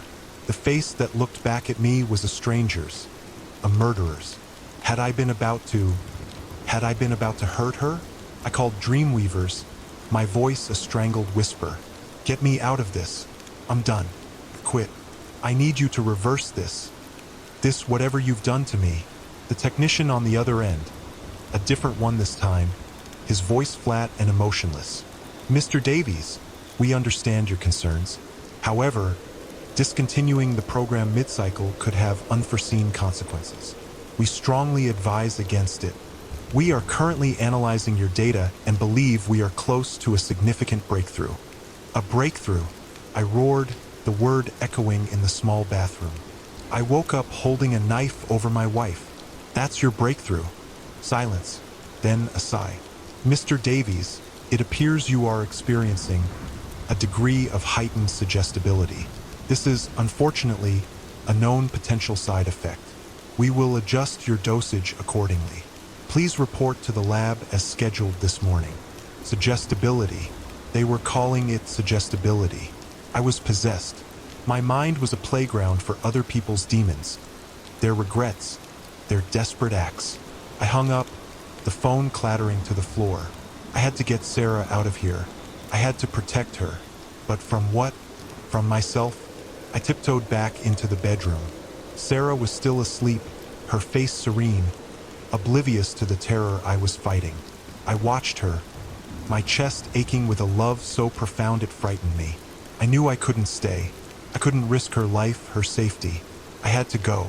I had to find a way to break free from Dreamweavers, to exorcise the ghosts that were haunting my mind. I grabbed a bag, packed a few essentials, and wrote her a note. A brief, desperate explanation. I couldn't tell her everything. She wouldn't understand, and I couldn't bear to see the fear in her eyes. As I left, I paused at the doorway, looking back at her one last time. The moon was gone now, replaced by the pale light of dawn. She stirred in her sleep, murmuring something unintelligible. I closed the door softly behind me and stepped out into the cold, unforgiving reality, a reality I was no longer sure I even recognized. The $5,000 had bought me more than a glimpse into other lives. It had bought me a front row seat to my own destruction. And the only thing standing between me and total oblivion was the desperate hope that I could somehow find my way back. The screech of the 6 train always grated on my nerves, but tonight, it felt like a personal assault. After a brutal day at the office, all I wanted was to collapse on my couch with a cheap beer and a bad movie. Instead, the train bucked and lurched, rattling the fillings in my teeth. Then, something shifted. A kind of unnatural acceleration. We bypassed 28th Street, then 23rd. A collective murmur rippled through the car. People exchanged nervous glances. The fluorescent lights flickered and died, plunging us into near-total darkness, illuminated only by the faint glow of emergency exit signs. Panic tightened its grip. Someone screamed. I gripped the cold metal pole, knuckles white. This had happened before. I'd heard the stories, the hushed whispers in the office cafeteria about the 6 train to nowhere. A train that skipped stops and disappeared into the bowels of the city, never to be seen again. I squeezed my eyes shut, bracing for the inevitable crash, but it never came. Instead, the train slowed, shuddering to a stop with a sigh of exhausted brakes. An oppressive silence descended, heavy and suffocating. The intercom crackled. A voice, distorted and low, filled the car. End of the line. He didn't say, stand clear of the closing doors, or any of the usual spiel, just end of the line. Slowly, cautiously, the doors wheezed open. Beyond, there was no platform, no familiar cityscape, just darkness, a suffocating, absolute black that swallowed the feeble light of the train. As my eyes adjusted, shapes began to emerge from the gloom, figures, silhouettes, and they were moving, converging on the doorway. Prickle of unease crawled up my spine. Hesitantly, I stepped off the train, my heart hammering against my ribs like a trapped bird. The air was thick and heavy, laced with a metallic tang I couldn't identify. As I took another step closer to the gathering shapes, I saw it. The impossible. The silhouettes weren't just vaguely human. They were me, every single one of them. Different ages, different clothes, some male, some female, but each undeniably possessed my face. My eyes, my nose, my jawline, all arranged in 1,000 unsettling variations. A figure, a woman perhaps in her late 30s with tired eyes and a severe bun, stepped forward. She was wearing a business suit, just like the one I'd been wearing earlier that day. She even clutched a nearly identical briefcase. "Welcome," she said, her voice a chilling echo of my own. I stumbled back, speechless with horror. Who are you? What is this place?" Another me, a younger version with messy hair and ripped jeans, scoffed. "Took you long enough. We've been waiting." "Waiting for what?" I managed to choke out. The briefcase woman sighed. "For you to arrive. This is the terminus. The end of the line for us all. We are the unused potential, the roads not taken, the decisions we never made." The young rebel me smirked. "Think of it as a graveyard for what-ifs." I stared at them, at the sea of my own face, understanding dawning like a slow, agonizing sunrise. Each silhouette represented a version of me that could have been, a path I hadn't chosen. The lawyer I almost became, the artist I dreamt of being in college, the parent I never knew I wanted to be. The briefcase woman stepped closer. "We're all you," she said, her voice laced with a strange pity. "And you're us, stuck here together at the end of the line." Then, another voice, deeper and more resonant than the rest, boomed from the back of the crowd. It was an older me, face lined with wisdom and weariness, leaning on a cane. "Don't listen to them," he said, his voice echoing with a strength I didn't know I possessed. "This isn't the end. It's a choice." He looked directly at me, his eyes filled with an unsettling mixture of sadness and determination. "You can stay here, lost in the regret of what might have been, or you can go back. You can learn from us, from our mistakes, from our wasted potential. You can choose a different path, one that leads somewhere meaningful." He pointed back towards the train, a beacon of hope in the oppressive darkness. The train always returns. The question is, will you? I looked from the briefcase woman, her eyes filled with the resignation of a life unlived, to the young rebel, his face etched with the bitterness of unrealized dreams. Then, I looked back at the older me, the me who had somehow found strength and clarity in this desolate place. The choice was terrifying, but suddenly, it was clear. I wasn't ready for the end of the line. Not yet. Taking a deep breath, I turned and ran back towards the train, the faces of my unlived lives receding behind me, their silent judgment a constant reminder of the choices that lay ahead. The screech of the closing doors was the most beautiful sound I had ever heard. As the train lurched forward, back into the inky blackness, I knew one thing for sure. I had a lot of living left to do, and this time I would choose my path with my eyes wide open. The notification pinged on my phone, a shrill digital death knell. Another cancellation. Sarah, scheduled for a week-long stay, had fled after one night, citing uncomfortable vibes and the feeling of being watched. That brought the running total to 5 in the last month. 5 cancellations, 5 refunds, 5 variations on the same terrifying theme. It all started with the 1-star review. Beds infested. Just those 2 words. A hammer blow to my meticulously crafted Airbnb reputation. I tore the mattress apart, finding nothing but dust bunnies and the unsettling remnants of someone's forgotten dreams. Then I found the teeth. Human teeth, nestled like morbid pearls in the mattress's corner. Panic swelled in my chest, a cold, suffocating tide. What kind of monster had slept in my spare room? I scrubbed, bleached, disinfected. I replaced the mattress, the sheets, even the bed frame. I plastered the walls with fresh coats of paint, trying to exorcise the lingering presence of whatever had left behind those unsettling artifacts. But the damage was done. The 1-star review clung to my page like a virus, attracting a swarm of morbid curiosity and deterring potential guests. Then came the reports, whispered at first, then growing louder, more insistent. Guests complained of a feeling, a pervasive dread, a man standing in the corner, just outside the periphery, watching them as they slept. They described a figure, tall and gaunt, with eyes that burned like embers in the darkness. I dismissed it as paranoia, a collective delusion fueled by the initial review and my mounting anxiety. But then I started noticing things myself. The subtle shift of the bed covers when no one was there. The faint scent of decay, like damp earth and something unclean, lingering in the air. Driven to the edge of desperation, I decided to review the security footage from the camera hidden in the smoke detector. I'd installed it after the teeth incident, hoping to capture the vandal responsible. I'd been too focused on finding someone who broke in. I should have been looking for something already in. The first few nights showed nothing, just my mundane routine. Checking the locks, adjusting the thermostat, fluffing the pillows.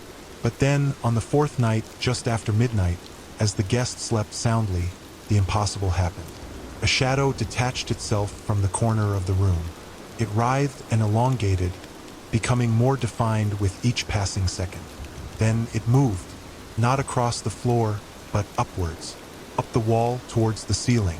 My own figure, pale and gaunt, crawled across the ceiling, limbs bending at unnatural angles, eyes glowing with an unholy light.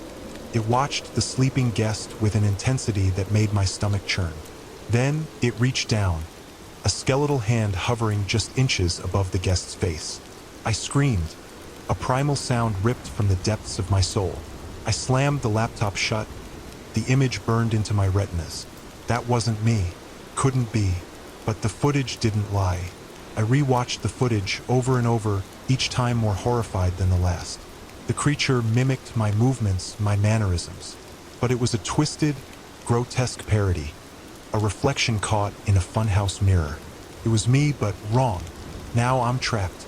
My Airbnb is a haunted house, cursed by whatever malevolent entity infested that room. You can't sell it.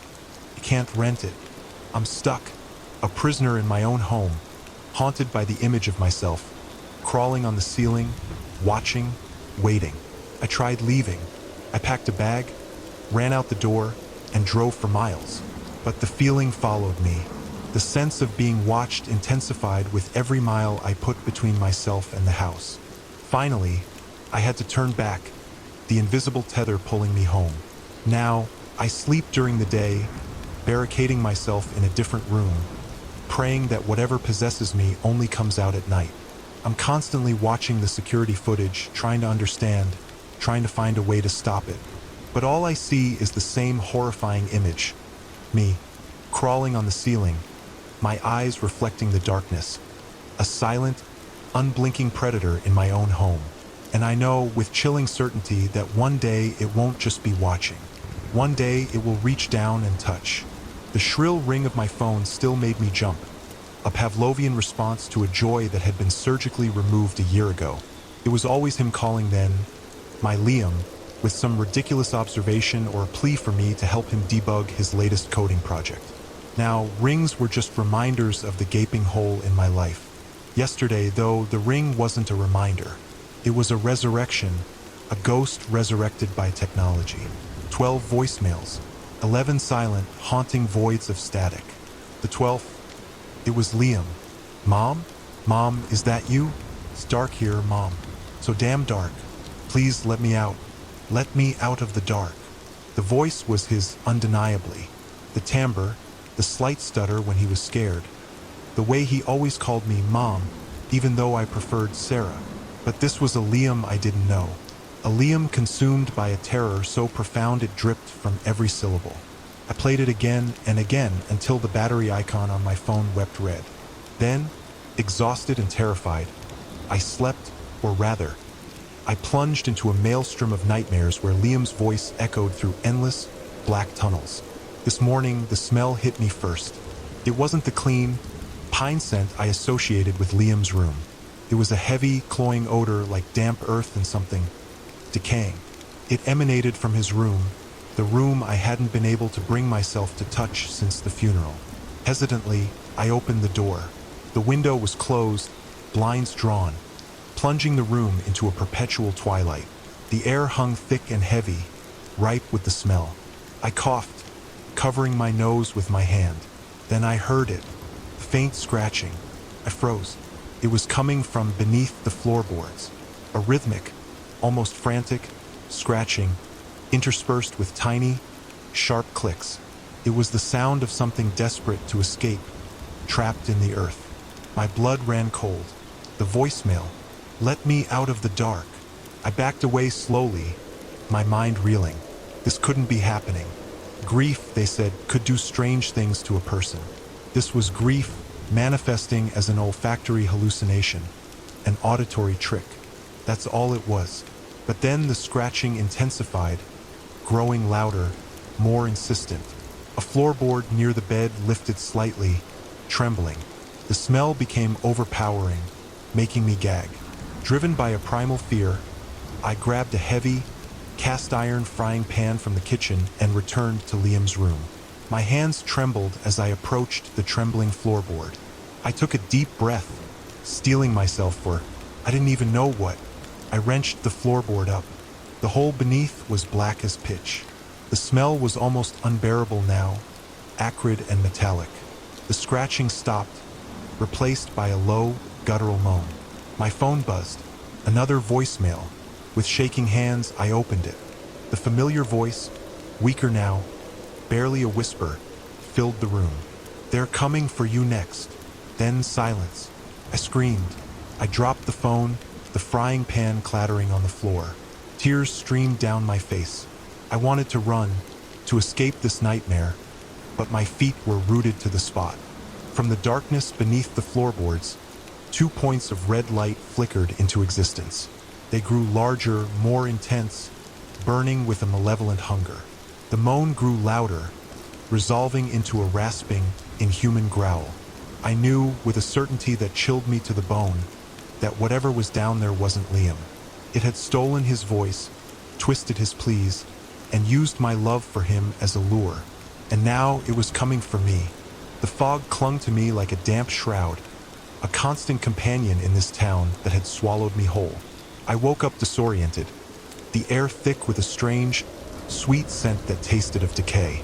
The cobbled streets were narrow and winding, lined with houses that leaned in on each other like gossiping old women. Everyone I passed wore a haunted expression, their eyes darting nervously towards the east, whispering the same unsettling phrase, "The sunrise." I tried to ask what they meant, but they just clutched their chests, shake their heads, and hurry away. It was as if the rising sun was a curse, a forbidden word. The air thrummed with a low, persistent hum that vibrated in my teeth, adding to the growing unease. Then came last night. I was huddled in a doorway, shivering against the chill, when a woman, her face etched with a terror that mirrored my own, grabbed my arm and dragged me towards a crumbling house. Her grip was surprisingly strong. "You're new here," she hissed, her voice raspy like dry leaves. "You haven't seen the sunrise?" I shook my head, confusion warring with growing dread. "Stay underground," she insisted, shoving me towards a narrow, damp stairway leading into the earth. "Stay in the basement. Whatever you hear, whatever you feel, stay underground." Before I could protest, she pushed me down the steps. The wooden door slammed shut above me, plunging me into absolute darkness. The musty aroma of damp earth and something indefinably rotten filled my nostrils. Now, I sit huddled in the corner of the basement, a chill seeping into my bones that no amount of shivering can banish. The silence is broken only by the drip, drip, drip of water and the frantic thumping of my own heart. I can't see anything, but I can feel the weight of the earth above me, a suffocating blanket that promises safety and at the same time traps me. And then the sun begins to rise, or at least I assume it does. I can't see it, but I can feel the change. The low hum that has permeated the town intensifies, rising in pitch until it becomes a high-pitched whine that grates on my nerves. The air grows heavy, almost viscous, pressing down on me. Outside, I hear them. Things. Not human, not animal, but something else entirely. The skittering of too many legs on the cobblestones above. A wet, clicking sound, like mandibles snapping shut. A low, guttural growl that seems to vibrate through the earth itself. I press myself further into the corner, squeezing my eyes shut and covering my ears. But the sounds are inescapable. They're getting closer. I imagine them crawling through the fog, their bodies shifting and changing with the sunrise, their forms blurred and indistinct. I imagine their eyes, multiple and multifaceted, gleaming in the ethereal light. They are drawn to the energy of the sunrise, feeding on the strange phenomenon that is consuming this town. Then the real horror begins. I hear the scraping, the grinding of stone against stone. The house above me is dissolving, just like the woman warned. The sunrise isn't just a visual phenomenon. It's a reality-altering force. Buildings, people, memories. Everything is being unraveled, transformed into a misty nothingness. The chanting starts, a chorus of voices rising and falling in a language I don't understand, but somehow comprehend. It is a hymn to dissolution, a celebration of non-existence. The voices get closer, louder, as the house above me crumbles. The first tendril of white mist snakes down the stairs, cold as death. It brushes against my skin, and I feel a jolt of icy fear, a primal scream bubbling up inside me. It feels like my very being is being erased, my memories fading like watercolors in the rain. I know I have to do something. I can't just sit here and let myself be swallowed whole. With a surge of adrenaline, I scramble to my feet, stumbling blindly through the darkness. I need to find a way out, a way to escape the encroaching fog and the monstrous things that lurk within it. The door is gone. It's nothing but a swirling mist now, a gateway to oblivion. I turn, my hands outstretched, searching for another exit. The walls feel soft, yielding, as if they too are dissolving beneath my touch. I stumble forward, desperate for a glimmer of hope, a flicker of light. And then I see it, a crack in the far wall, a tiny pinprick of light in the oppressive darkness. Enough, it's all I need. I crawl towards it, driven by instinct, by the desperate need to survive. I don't know what lies beyond that crack, but anything at all, is better than staying here and becoming a ghost in a town that ceases to exist with the dawn. I can hear the creatures getting closer, their skittering legs echoing in the dissolving house above. I reach the crack, clawing at the crumbling stone, widening the opening. The light intensifies, blinding me momentarily. I take a deep breath, bracing myself for the unknown. And then I squeeze through, leaving behind the town that vanishes at dawn, and stepping into, I don't know, the story isn't over. It's just beginning, and I have no idea what horrors, what wonders, await me on the other side. But one thing is certain. I will never forget the things I heard, the things I felt, in the basement of the house in the town that vanishes at dawn. And I will never, ever look at the sunrise the same way again. The fluorescent lights of the laundromat hummed, a monotonous drone that usually soothed my frayed nerves. Tonight, however, they only amplified the frantic thrumming in my chest. I gripped the laundry basket, the plastic digging into my clammy hands. It was a simple task, doing laundry, something ordinary, something that shouldn't attract him. He was right behind me. I could feel the chill radiating off him, even through my thick winter coat. It was a bone-deep cold, the kind that whispers of graveyards and forgotten things. He smelled of wet earth and ozone. It started last week. I was at the coffee shop, ordering my usual latte. "Cece, can I get a latte?" The stutter had always been there, a frustrating quirk of my speech.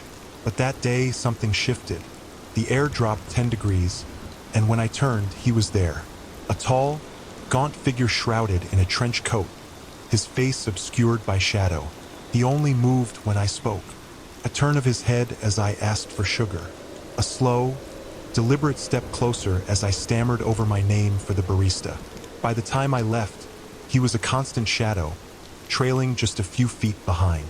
Now, a week later, he was inches from my ear. I could feel his breath, cold and heavy against my skin. He smelled like rain about to fall on barren land. The laundry basket trembled in my grip. My apartment was a disaster, the overflowing hamper a breeding ground for anxiety. Staying in that cramped space, knowing he was always lurking, had become unbearable. I needed clean clothes. I needed a semblance of normalcy. Which machine is F-free? I managed, my voice a strangled whisper. He didn't answer, of course. He never did. But I felt him move, a subtle shift in the air pressure. He was indicating one of the washing machines across the room, the one furthest from the entrance. Swallowing hard, I began to walk, each step a monumental effort. I focused on the chipped linoleum floor, trying to ignore the prickling sensation on the back of my neck. A young mother wrestled a toddler into a stroller near the entrance. The child shrieked, a high-pitched wail that sent a jolt of panic through me. I stumbled, my basket nearly tipping over. "Sorry?" I mumbled, righting the basket with shaking hands. The air around me solidified. The hum of the machines seemed to fade into a distant drone. He was closer now, his presence a suffocating weight. This close, I could see the hint of something beneath the brim of his hat. Something pale and elongated. I had to get out. I had to stop talking. But the fear was a knot in my throat, tightening with every ragged breath. Reaching the designated washing machine, I fumbled with the coins. My fingers were numb, clumsy. The quarter slipped from my grasp and rolled under the machine. And then no, I cried out, desperate. He shifted again, a slow, deliberate movement that sent a shiver down my spine. He was leaning closer, his cold breath feathering across my ear. The pale, elongated glimpse under his hat became clearer. It was a skull. The quarter was gone, irretrievable. My hands trembled so violently I could barely hold the laundry basket. I had to leave, but how could I move? How could I even breathe without risking another stutter, another step closer to whatever he was? Then, an idea, desperate and fragile, bloomed in my mind. I took a deep breath, then another, focusing all my energy on controlling my voice. I pointed at the washing machine, then at myself, mimicking the act of putting clothes inside. I pointed at the coin slot, then shook my head, then pointed to the office, gesturing for help. It was clumsy and rudimentary, but it was silent. It was communication without a single word. He remained still, his presence a looming shadow. For a moment I thought I had failed. Then, slowly, almost imperceptibly, he tilted his head. He understood, and for the first time since he appeared, a flicker of something akin to a curiosity, perhaps, crossed his obscured face. He remained standing guard as I silently gathered my things and scurried towards the laundromat office, the chill still clinging to my skin, but the immediate threat, for now, averted. I knew this wouldn't last. He would be waiting, but perhaps, just perhaps, I had bought myself a little time. Time to find a way to understand him, to understand why my stutter, of all things, could summon a creature from the edges of reality. My survival might depend on it. The hashtag started as a lark. A cynical joke, really. Hashtag don't look up. A commentary on our collective obsession with screens, with fleeting trends. I figured a few people would chuckle, maybe retweet. I didn't expect the deluge. It started subtly. Replies to the tweet. People posting their own sky photos, all bathed in golden hour light. Then came the oddities. Distorted shapes in the clouds, blurry streaks, anomalies that could be explained away as lens flare or digital artifacts. I dismissed them, attributing it to the power of suggestion. Then Sarah, a follower I'd been chatting with for months, posted a picture. A clear, almost unervingly sharp image of a blue sky, and in the center, a dark, indistinct figure plummeting. She captioned it, "OMG, I almost didn't see it. Hashtag don't look up is terrifyingly real." My heart did a little skip. This was getting weird. I scrolled through the replies, a cold dread creeping up my spine. More images, more figures, darker, clearer, closer. Each one accompanied by increasingly frantic captions. Is anyone else seeing this? What is that thing? Pray for us. I deleted my original tweet. I deactivated my account. I told myself it was all a mass hallucination, a viral hoax gone horribly wrong. But the seed had been planted. I started avoiding open spaces. Parks became labyrinths of trees. City streets transformed into oppressive canyons. Everywhere, the sky loomed, a vast, unknowable canvas that threatened to reveal something unspeakable. My neck started to ache, a dull, persistent throb that radiated from my shoulders up into the base of my skull. I caught myself instinctively hunching, my gaze glued to the pavement. I walked with my head down, a permanent shadow shielding my eyes. The desire to look up was insidious. At first, it was a flicker, a momentary lapse in vigilance. Then it grew stronger, a persistent itch at the back of my mind, a tempting whisper that urged me to break my vow, to see for myself. One evening, I was walking home from work, the rhythmic tap of my shoes against the sidewalk, the only sound breaking the urban drone. I was so focused on the ground, navigating around cracks and discarded coffee cups, that I almost missed it. A scream. It ripped through the air, a raw, primal sound filled with pure terror. I froze, my body rigid. The scream was followed by a sickening thud, a sound that made my stomach churn. My head snapped up. I regretted it instantly. The sky was a breathtaking indigo, dotted with the first glimmering stars. And silhouetted against that celestial backdrop, a figure plummeted. It was larger now, more defined. I could make out the shape of limbs, the curve of a back, the terrifyingly empty space where a face should be. It was diving towards me. Paralyzed, I could only watch as it grew larger, faster, closer. The urge to scream clawed at my throat, but no sound escaped. My mind was a blank canvas of terror, a silent scream echoing in the void. Then, just as I thought it would engulf me, it vanished. Poof, gone, like a soap bubble bursting in the wind. The sky remained, indifferent and serene. I stood there, trembling, for what felt like an eternity. Gradually, my breath returned, ragged and shallow. My legs felt weak, like they might give way at any moment. I have to know.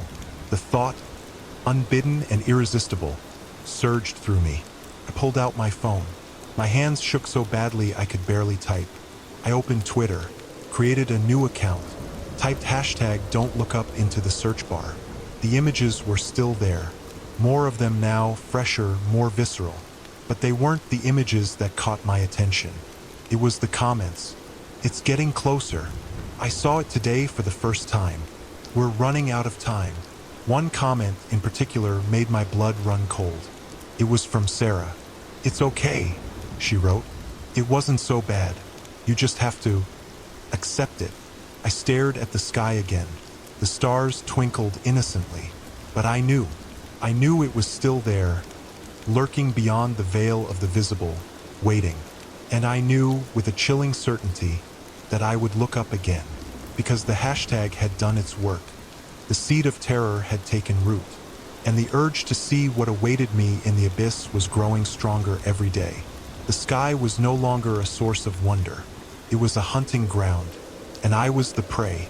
The park was supposed to be a haven, a green lung in our otherwise gray town. But lately, it felt like a suffocating nightmare, all thanks to the clown. It was a hideous thing, really.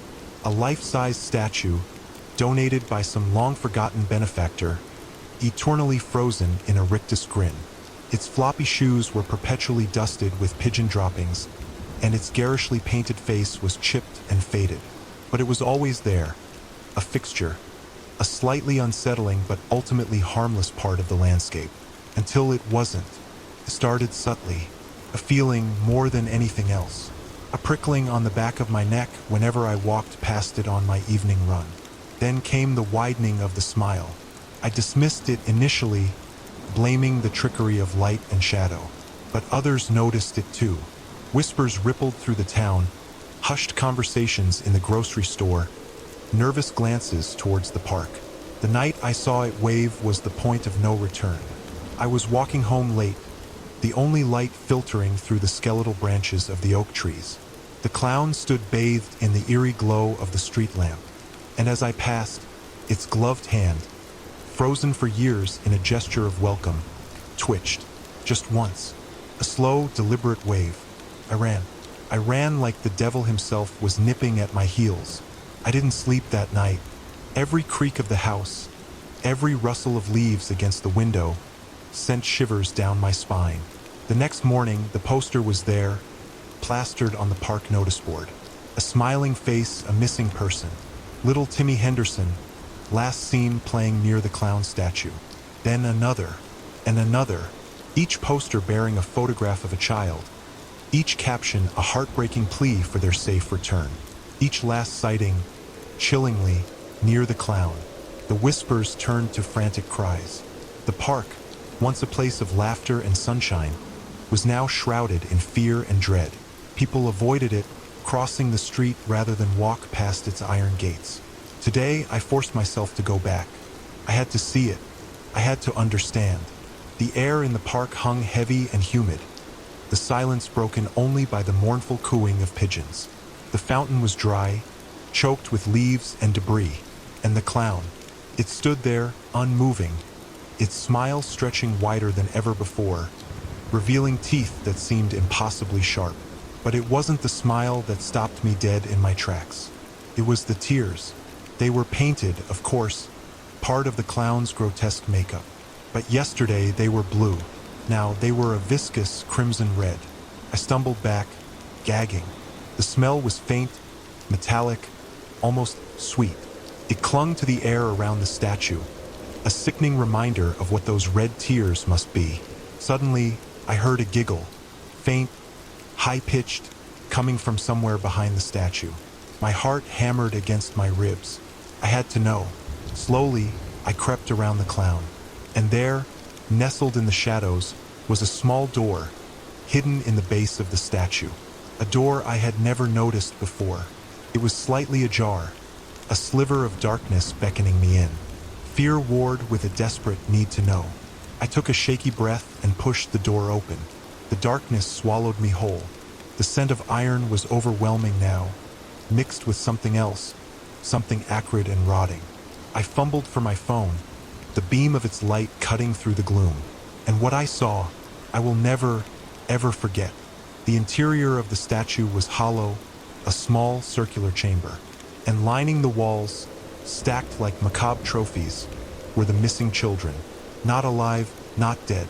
Trapped in some kind of horrific stasis, their eyes wide and vacant, their faces frozen in expressions of silent terror. And in the center of the chamber, bathed in the same crimson light reflecting from the statue's tears, stood the clown. No longer a statue, no longer frozen. It moved with a jerky, unnatural grace, its painted smile contorting into something truly monstrous.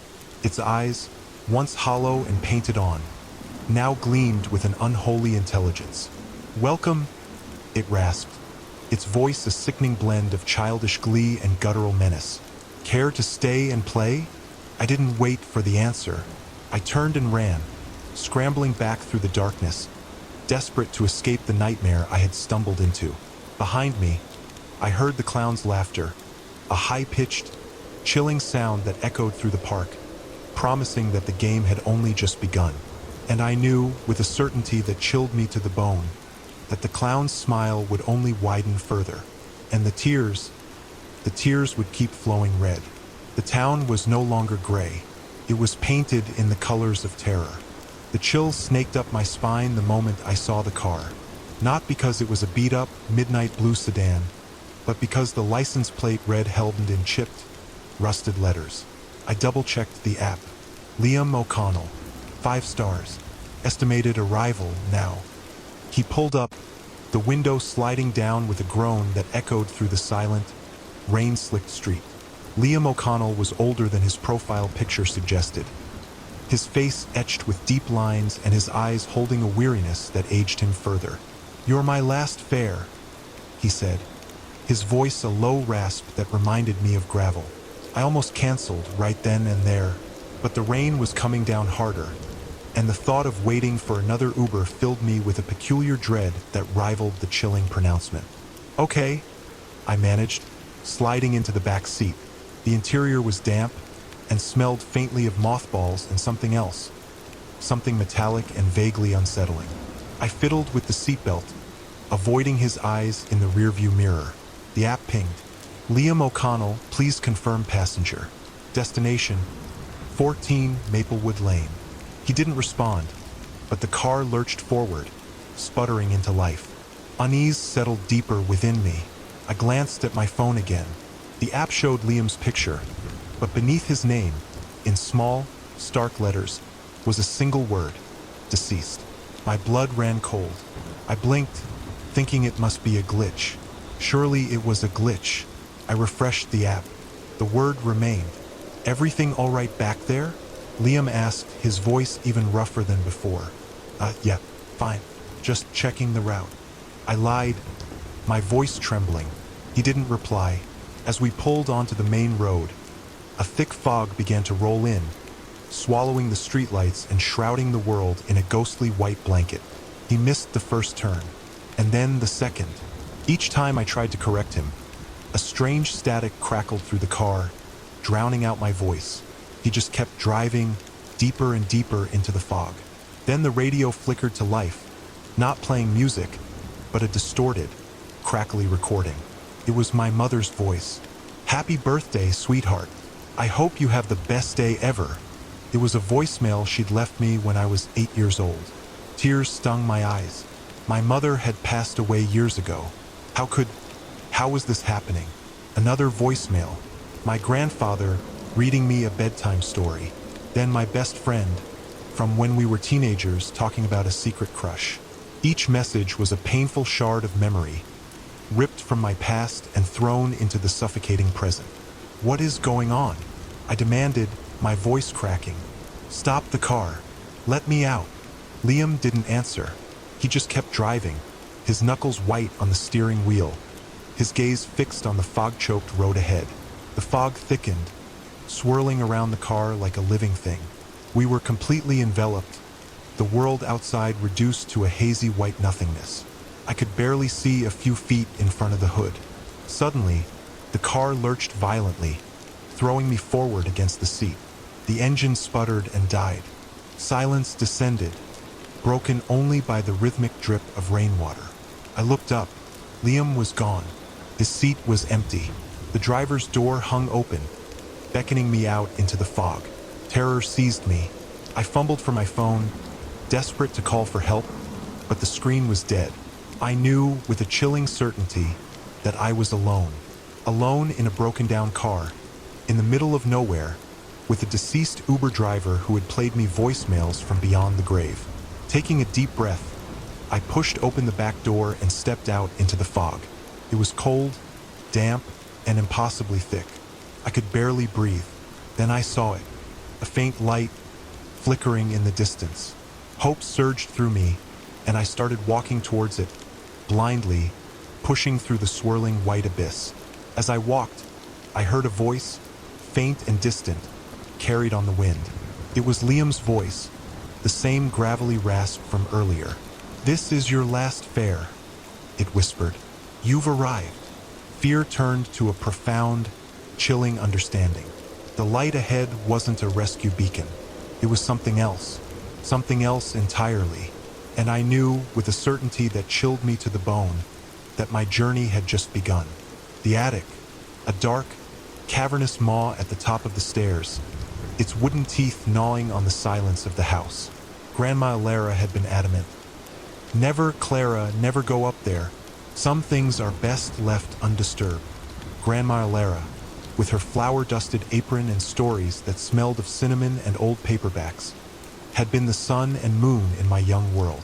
Now she was just the moon, cold, pale, and endlessly still in her plush, floral-patterned rocking chair. Her passing had been peaceful, they said, in her sleep, but peace tasted like ash in my mouth, a hollow echo in the old house.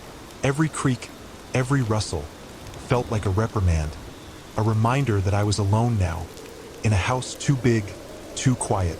It was the quiet that drove me, the suffocating, oppressive quiet that pressed down like a physical weight. It gnawed at my resolve, whispering temptations. And the greatest temptation, the forbidden fruit hanging heavy in the rafters of my curiosity, was the attic. For days I resisted. I walked past the attic stairs 1,000 times, each step a silent battle against the insistent hum of the unknown. But the quiet grew louder. The house felt like it was holding its breath, waiting. Finally, I broke. The key, a tarnished brass relic, was hidden in the sugar bowl, right where Grandma always kept it. My hands trembled as I unlocked the latch, the groan of metal on metal echoing like a scream in the stillness. The air in the attic was thick with dust and the scent of mothballs and forgotten dreams. Moonlight filtered through the grime-coated window, painting the room in shades of gray and shadow. Shadows danced and writhed, whispering secrets I couldn't understand. Discarded furniture draped in white sheets loomed like ghosts. Boxes overflowing with forgotten toys and yellowed photographs lined the walls. It was a graveyard of memory, a museum of the past. And then I heard it. Clara? My dear Clara? Are you up there? The voice. It was Grandma's voice. Warm, gentle, laced with the familiar cadence I knew so well. My breath hitched in my throat. Impossibility warred with desperate hope. I stumbled forward, my heart hammering against my ribs.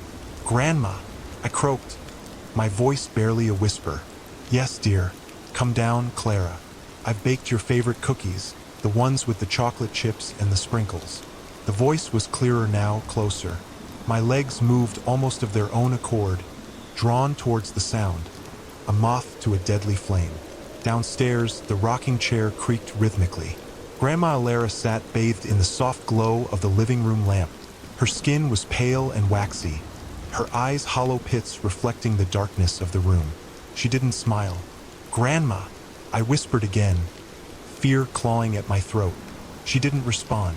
The voice, still sweetly, deceptively Grandma's, continued from above. Come on, Clara. They're getting cold. I looked from the corpse in the rocking chair to the attic stairs, the voice pulling me in two directions. My mind screamed, a desperate warning against the lure of that familiar tone. Slowly, agonizingly, I backed away from the chair, my eyes fixed on Grandma's still face. And then the voice changed. The sweetness evaporated, replaced by a shrill, mocking glee. Gotcha! A high-pitched giggle echoed down from the attic, bouncing off the dusty rafters. A chilling symphony of malice. I turned and ran. The image of Grandma Lara's vacant eyes and the sound of that demonic giggle burned into my soul. I ran from the house, from the horror it now contained, from the imitation of my grandmother, forever trapped between the world of the living and the clutches of the forbidden attic. I ran, knowing that even if I escaped, the voice would always be there, whispering in the recesses of my mind, forever beckoning me back to the cookies. The air in the house thickened the moment Lily said it. Uncle Carl, she mumbled sleepily from her perch on the stairs, her thumb jammed in her mouth. I froze mid-stir in the gravy, the aroma of roasting chicken suddenly as offensive as a funeral wreath. We don't speak of Uncle Carl. Never have. It's the first and most ironclad rule of the Thorne family. Mention his name, acknowledge his existence, and you invite the darkness in. A darkness whispered about in hushed tones, a darkness that steals voices. I rushed to Lily, scooping her up in my arms, my heart hammering a frantic rhythm against my ribs. Hush, darling, no talking about Uncle Carl. He's he's not a nice man. A pathetic explanation I knew, but all I could muster. David, my husband, entered the kitchen, his brow furrowed. What's wrong? I shook my head, a frantic gesture meant to silence him. Nothing, just a bad dream. Lily can have an overactive imagination. I forced a smile, praying it looked convincing. But the unease lingered, a cold draft snaking through the warmth of our home. That night, I lay awake, listening to every creak and groan of the old house. Sleep offered no comfort, only swirling images of shadows and a nameless, shapeless fear. The next morning, David didn't come down for breakfast. I found him in the bathroom, slumped against the sink, his eyes wide with terror. He gestured wildly, pointing to his mouth. I leaned in, and the horror truly struck. His lips were sewn shut, fine, almost invisible stitches, like dark spider silk, held them together. No blood, no wound, just an impossible, chilling silence. Panic clawed at my throat. I tried to speak, to scream, but the words caught, choked by a sudden, inexplicable pressure. I could feel it, something pressing down, smothering the sound before it could escape. He's here. I saw him then, at the edge of my vision. A figure cloaked in shadows, his face a blank canvas. Not faceless, but rather without features. Just a smooth, unsettling void where a face should be. He moved with unnatural grace, a silent predator in our home. He was peeling off our voices, one by one. David reached for a pad and pencil, scribbling frantically. The attic! The box! He's after it! The attic! The box! We had forgotten. Decades ago, great-grandmother Thorne had discovered the ritual to contain Carl. A ritual etched onto scraps of parchment and locked away in an old wooden box hidden in the attic. We had dismissed it as an old wives' tale, a spooky story to scare children. Now it was our only hope. I grabbed Lily, who was blissfully unaware of the unfolding nightmare, and pushed her towards the door.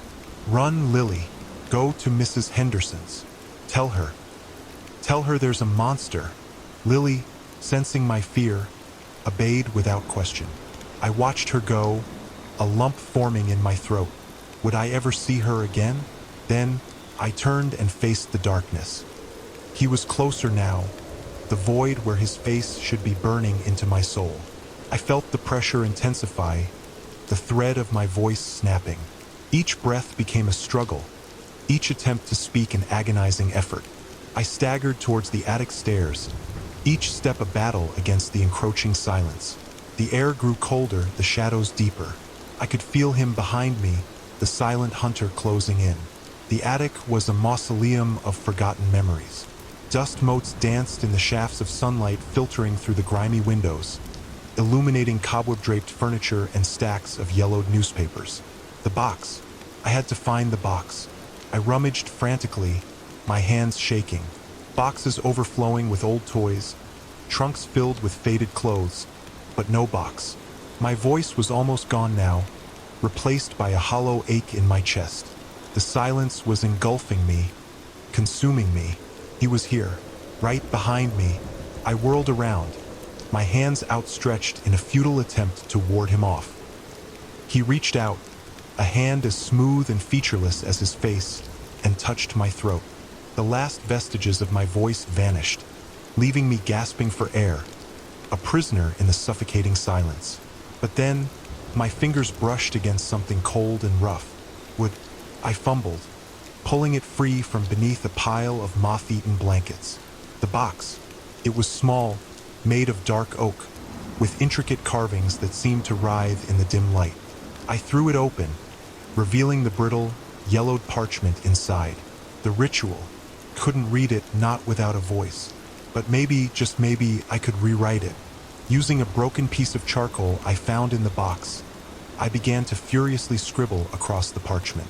Not the ancient words of banishment, but a new plea, a desperate cry from a mother's heart. I wrote of Lily, of my love for David, of the life we had built, the life this thing was trying to steal. I poured every ounce of my being, every fragment of my stolen voice, into those words. As I finished, I felt a surge of energy, a power that resonated deep within me. The room shimmered. The faceless man recoiled, his form flickering, unstable. He was losing. He lunged, but I held the parchment aloft, the words glowing with an eerie light. He screamed, a silent scream that echoed in the emptiness of the attic. Then, with a final, desperate thrash, he vanished. Silence. A different kind of silence. An empty silence. A silence that allowed me to breathe. Slowly, tentatively, I opened my mouth. A rasping, broken sound emerged. My voice. It was weak, fragile, but it was there. Lily. The word tasted like hope. I had a feeling this curse was not completely lifted, but I had bought them time to find a way to get rid of Carl for good. We still had a lot of secrets to uncover and the box of parchment to study. But for now, I would go to Lily and I would find David. And together we would speak. We would break the silence, word by word, until the darkness was banished forever. Because some curses, I realized, can be broken with love, with courage, and with the unbreakable bonds of family. Even a family cursed by silence. The tracking was awful. A blizzard of white noise obscuring the cheap floral wallpaper of my living room. Still, I saw it. Me, dead, strangled on the worn Persian rug, my eyes wide and vacant. The VHS tape arrived anonymously, slipped into my mailbox with a chillingly polite label, "Your final scene." I almost laughed, dismissing it as some prank, some sick joke, until I pressed play. The room on the screen was undeniably mine. The clumsy placement of the antique clock, the mismatched throw pillows on the couch, even the way the sunlight caught the dust motes dancing in the air.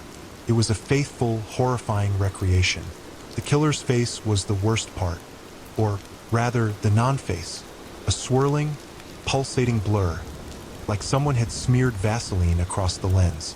Just a void where features should be, leaving me with nothing but a sense of dread. I watched the tape again, and again, each time hoping for a different outcome, a glitch, anything to tell me it wasn't real.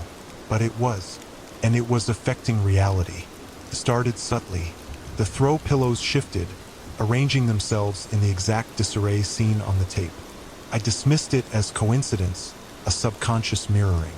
Then the antique clock, heavy and unwieldy, was suddenly closer to the door, mimicking its position in the grainy footage. Fear gnawed at me. I tried to reason with myself. Sleep deprivation, stress, a vivid imagination. But the changes kept occurring, each one a chilling affirmation of the tape's power. The coffee table moved, the curtains drawn tighter, the rug subtly shifting under my feet, inching towards the spot where my simulated corpse lay. I barricaded myself in my bedroom, the TV and VCR locked away in the closet. But the silence was worse. Every creak of the floorboards, every rustle of the leaves outside my window, sounded like the killer approaching. Days blurred into sleepless nights. I lived on coffee and paranoia, jumping at shadows, my nerves stretched taut as piano wire. Finally, I couldn't take it anymore. I had to confront the source to understand the power the tape held. I retrieved the VCR, the tape a cold weight in my hand. This time, I wouldn't just watch. I would scrutinize, analyze, dissect every frame. I needed to find a clue, something, anything that would break the spell. As the tape whirred, the familiar image of my living room flickered to life. And then I saw it, the blur. It was changing, subtle, almost imperceptible, but the edges were sharpening, the swirling mass starting to coalesce. My heart hammered against my ribs. This was it. This was how I found out who wanted me dead. I paused the tape, zooming in on the blurred face, painstakingly adjusting the contrast and brightness. The image was still distorted, but features were beginning to emerge. A jawline strong and familiar, a nose slightly crooked, eyes dark, piercing eyes that seemed to stare directly into mine. The blood drained from my face. I knew those eyes. I knew that jawline. Couldn't be. It was impossible. I replayed the scene, focusing on the killer's hands as they reached out. Long, slender fingers calloused at the tips. My fingers. The blur was clearing, shifting, resolving into a reflection. My reflection. The killer was me. The revelation slammed into me with the force of a physical blow. But it made a terrible kind of sense. The rearrangement of the furniture wasn't supernatural. It was me, sleepwalking, driven by the tape, subconsciously preparing the stage for my own demise. But why? Why was I doing this to myself? Then I saw it, a glint of metal in the corner of the frame, barely visible behind the couch. A hypodermic needle, empty. Was I being drugged? Was this some elaborate Manchurian Candidate-esque plot? The answer hit me with another wave of nauseating clarity. My insomnia, my anxiety, the countless times I'd woken up disoriented, forgetting hours of my life. The pills my doctor prescribed, the pills were changing me. I ripped the tape from the VCR, scrambling to find the pills. I threw them down the toilet, flushing them away as if banishing a demon. The room around me seemed to settle, the oppressive atmosphere lifting slightly. I was still scared, but now I knew what I was fighting. I was fighting myself, or rather, the monster I had become. The vicious tape still sat on the floor, a silent, malevolent reminder. I wouldn't destroy it. Instead, I would watch it again, and again. But this time, I wouldn't be scared. I would be vigilant. I would be aware. I would be ready, because the final scene wasn't written yet, and I refused to let the tape dictate my ending. The air in Lily's room was thick with the scent of cheap strawberry-flavored lip gloss and nervous energy. Lily, all of 8 years old, sat cross-legged on her pink faux fur rug, her eyes wide and bright. Around her, 3 of her friends, Maya, Chloe, and Sarah, held hands, their faces solemn in the dim light cast by a string of fairy lights. "Are you sure about this, Lily?" Maya whispered, her voice barely audible above the rhythmic thump of pop music coming from downstairs. Lily nodded, her pigtails bouncing. "Grandma says it's just a story, but it's fun, right?" They were performing the sleepover ritual. Lily had found the instructions scribbled in the back of her grandmother's old gardening journal. It was a childish game, really a spooky tale passed down through generations of little girls. But since the last sleepover, when they'd first chanted the words, things had been different. "Okay," Chloe said, clearing her throat. "Let's start." They closed their eyes, and the chanting began. Night Mother, hear our plea. Grant us slumber, set us free. Let the Night Mother in." They repeated the phrase 3 times, their voices growing louder with each repetition. When they opened their eyes, nothing had changed, except, perhaps, a subtle shift in the atmosphere, a prickling sensation on the back of Lily's neck. The next morning, Lily's favorite doll, Barnaby the bear, was no longer on her bed. She found him perched precariously on the edge of her dresser, staring out the window. She dismissed it as a prank by one of her friends, until she found a tiny, pearly white tooth under her pillow that night. No one confessed. Then it happened again. Betsy the ballerina doll, found lying face down in her juice cup. Another tooth. Lily started sleeping with her light on, the comforting glow a flimsy shield against the growing unease. The dolls started moving more frequently. They'd be in different positions each morning, arranged in unsettling poses. Sometimes they'd just be staring, their plastic eyes boring into her. The teeth kept appearing, each smaller and sharper than the last. Lily's mother, Sarah, dismissed it all as childish imagination. "She's just having a phase," she told Lily's father. Remember when she was convinced there was a monster under her bed? But Lily knew it wasn't just her imagination. She could feel the presence, a dark, quiet hum that resonated within the walls of her room. The air grew colder, heavier, the scent of strawberries replaced by something sharp and metallic. Then came the question. Sarah had tucked Lily into bed, kissed her forehead, and was about to turn off the light when Lily's small hand grabbed her wrist. "Mommy?" Lily asked, her voice tiny and hesitant. Sarah turned back, her heart squeezing at the worry etched on her daughter's face. "What is it, sweetie?" Lily looked up at her with eyes too old for her age. "Can the Night Mother be my mom instead?" Sarah's world tilted. The casual reassurance she'd been offering evaporated.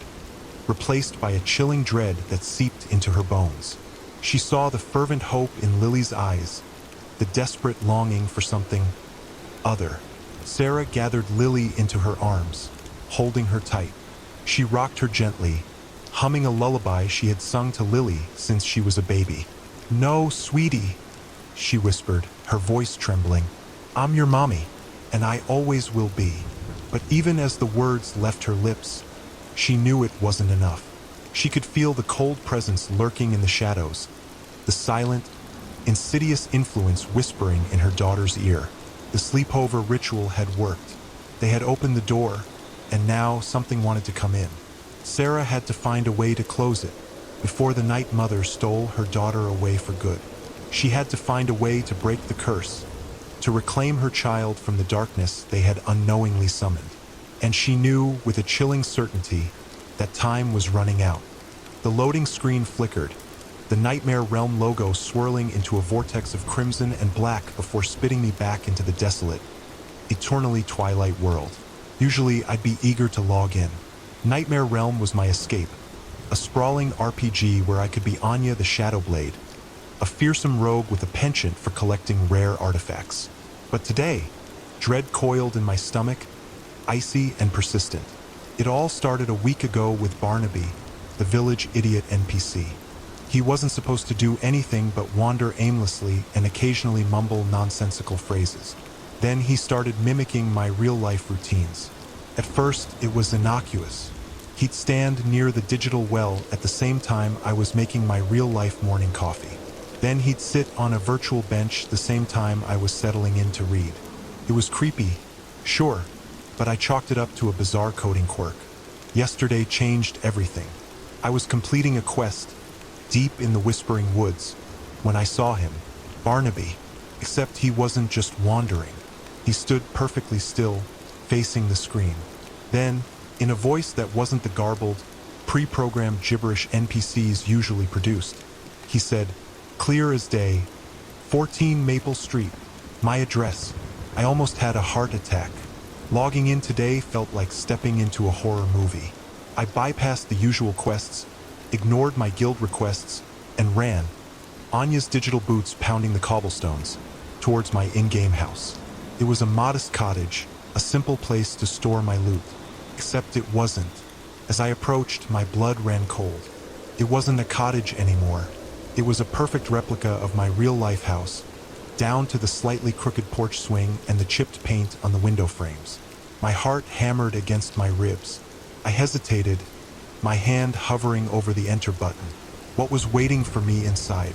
Taking a deep breath, I clicked. The familiar layout hit me like a punch to the gut. My digital living room mirrored my real one. Same worn rug, same mismatched furniture, even the same stack of unread books on the coffee table. The digital sunlight streaming through the window cast long, unsettling shadows. Then I saw the bedroom door. It was slightly ajar.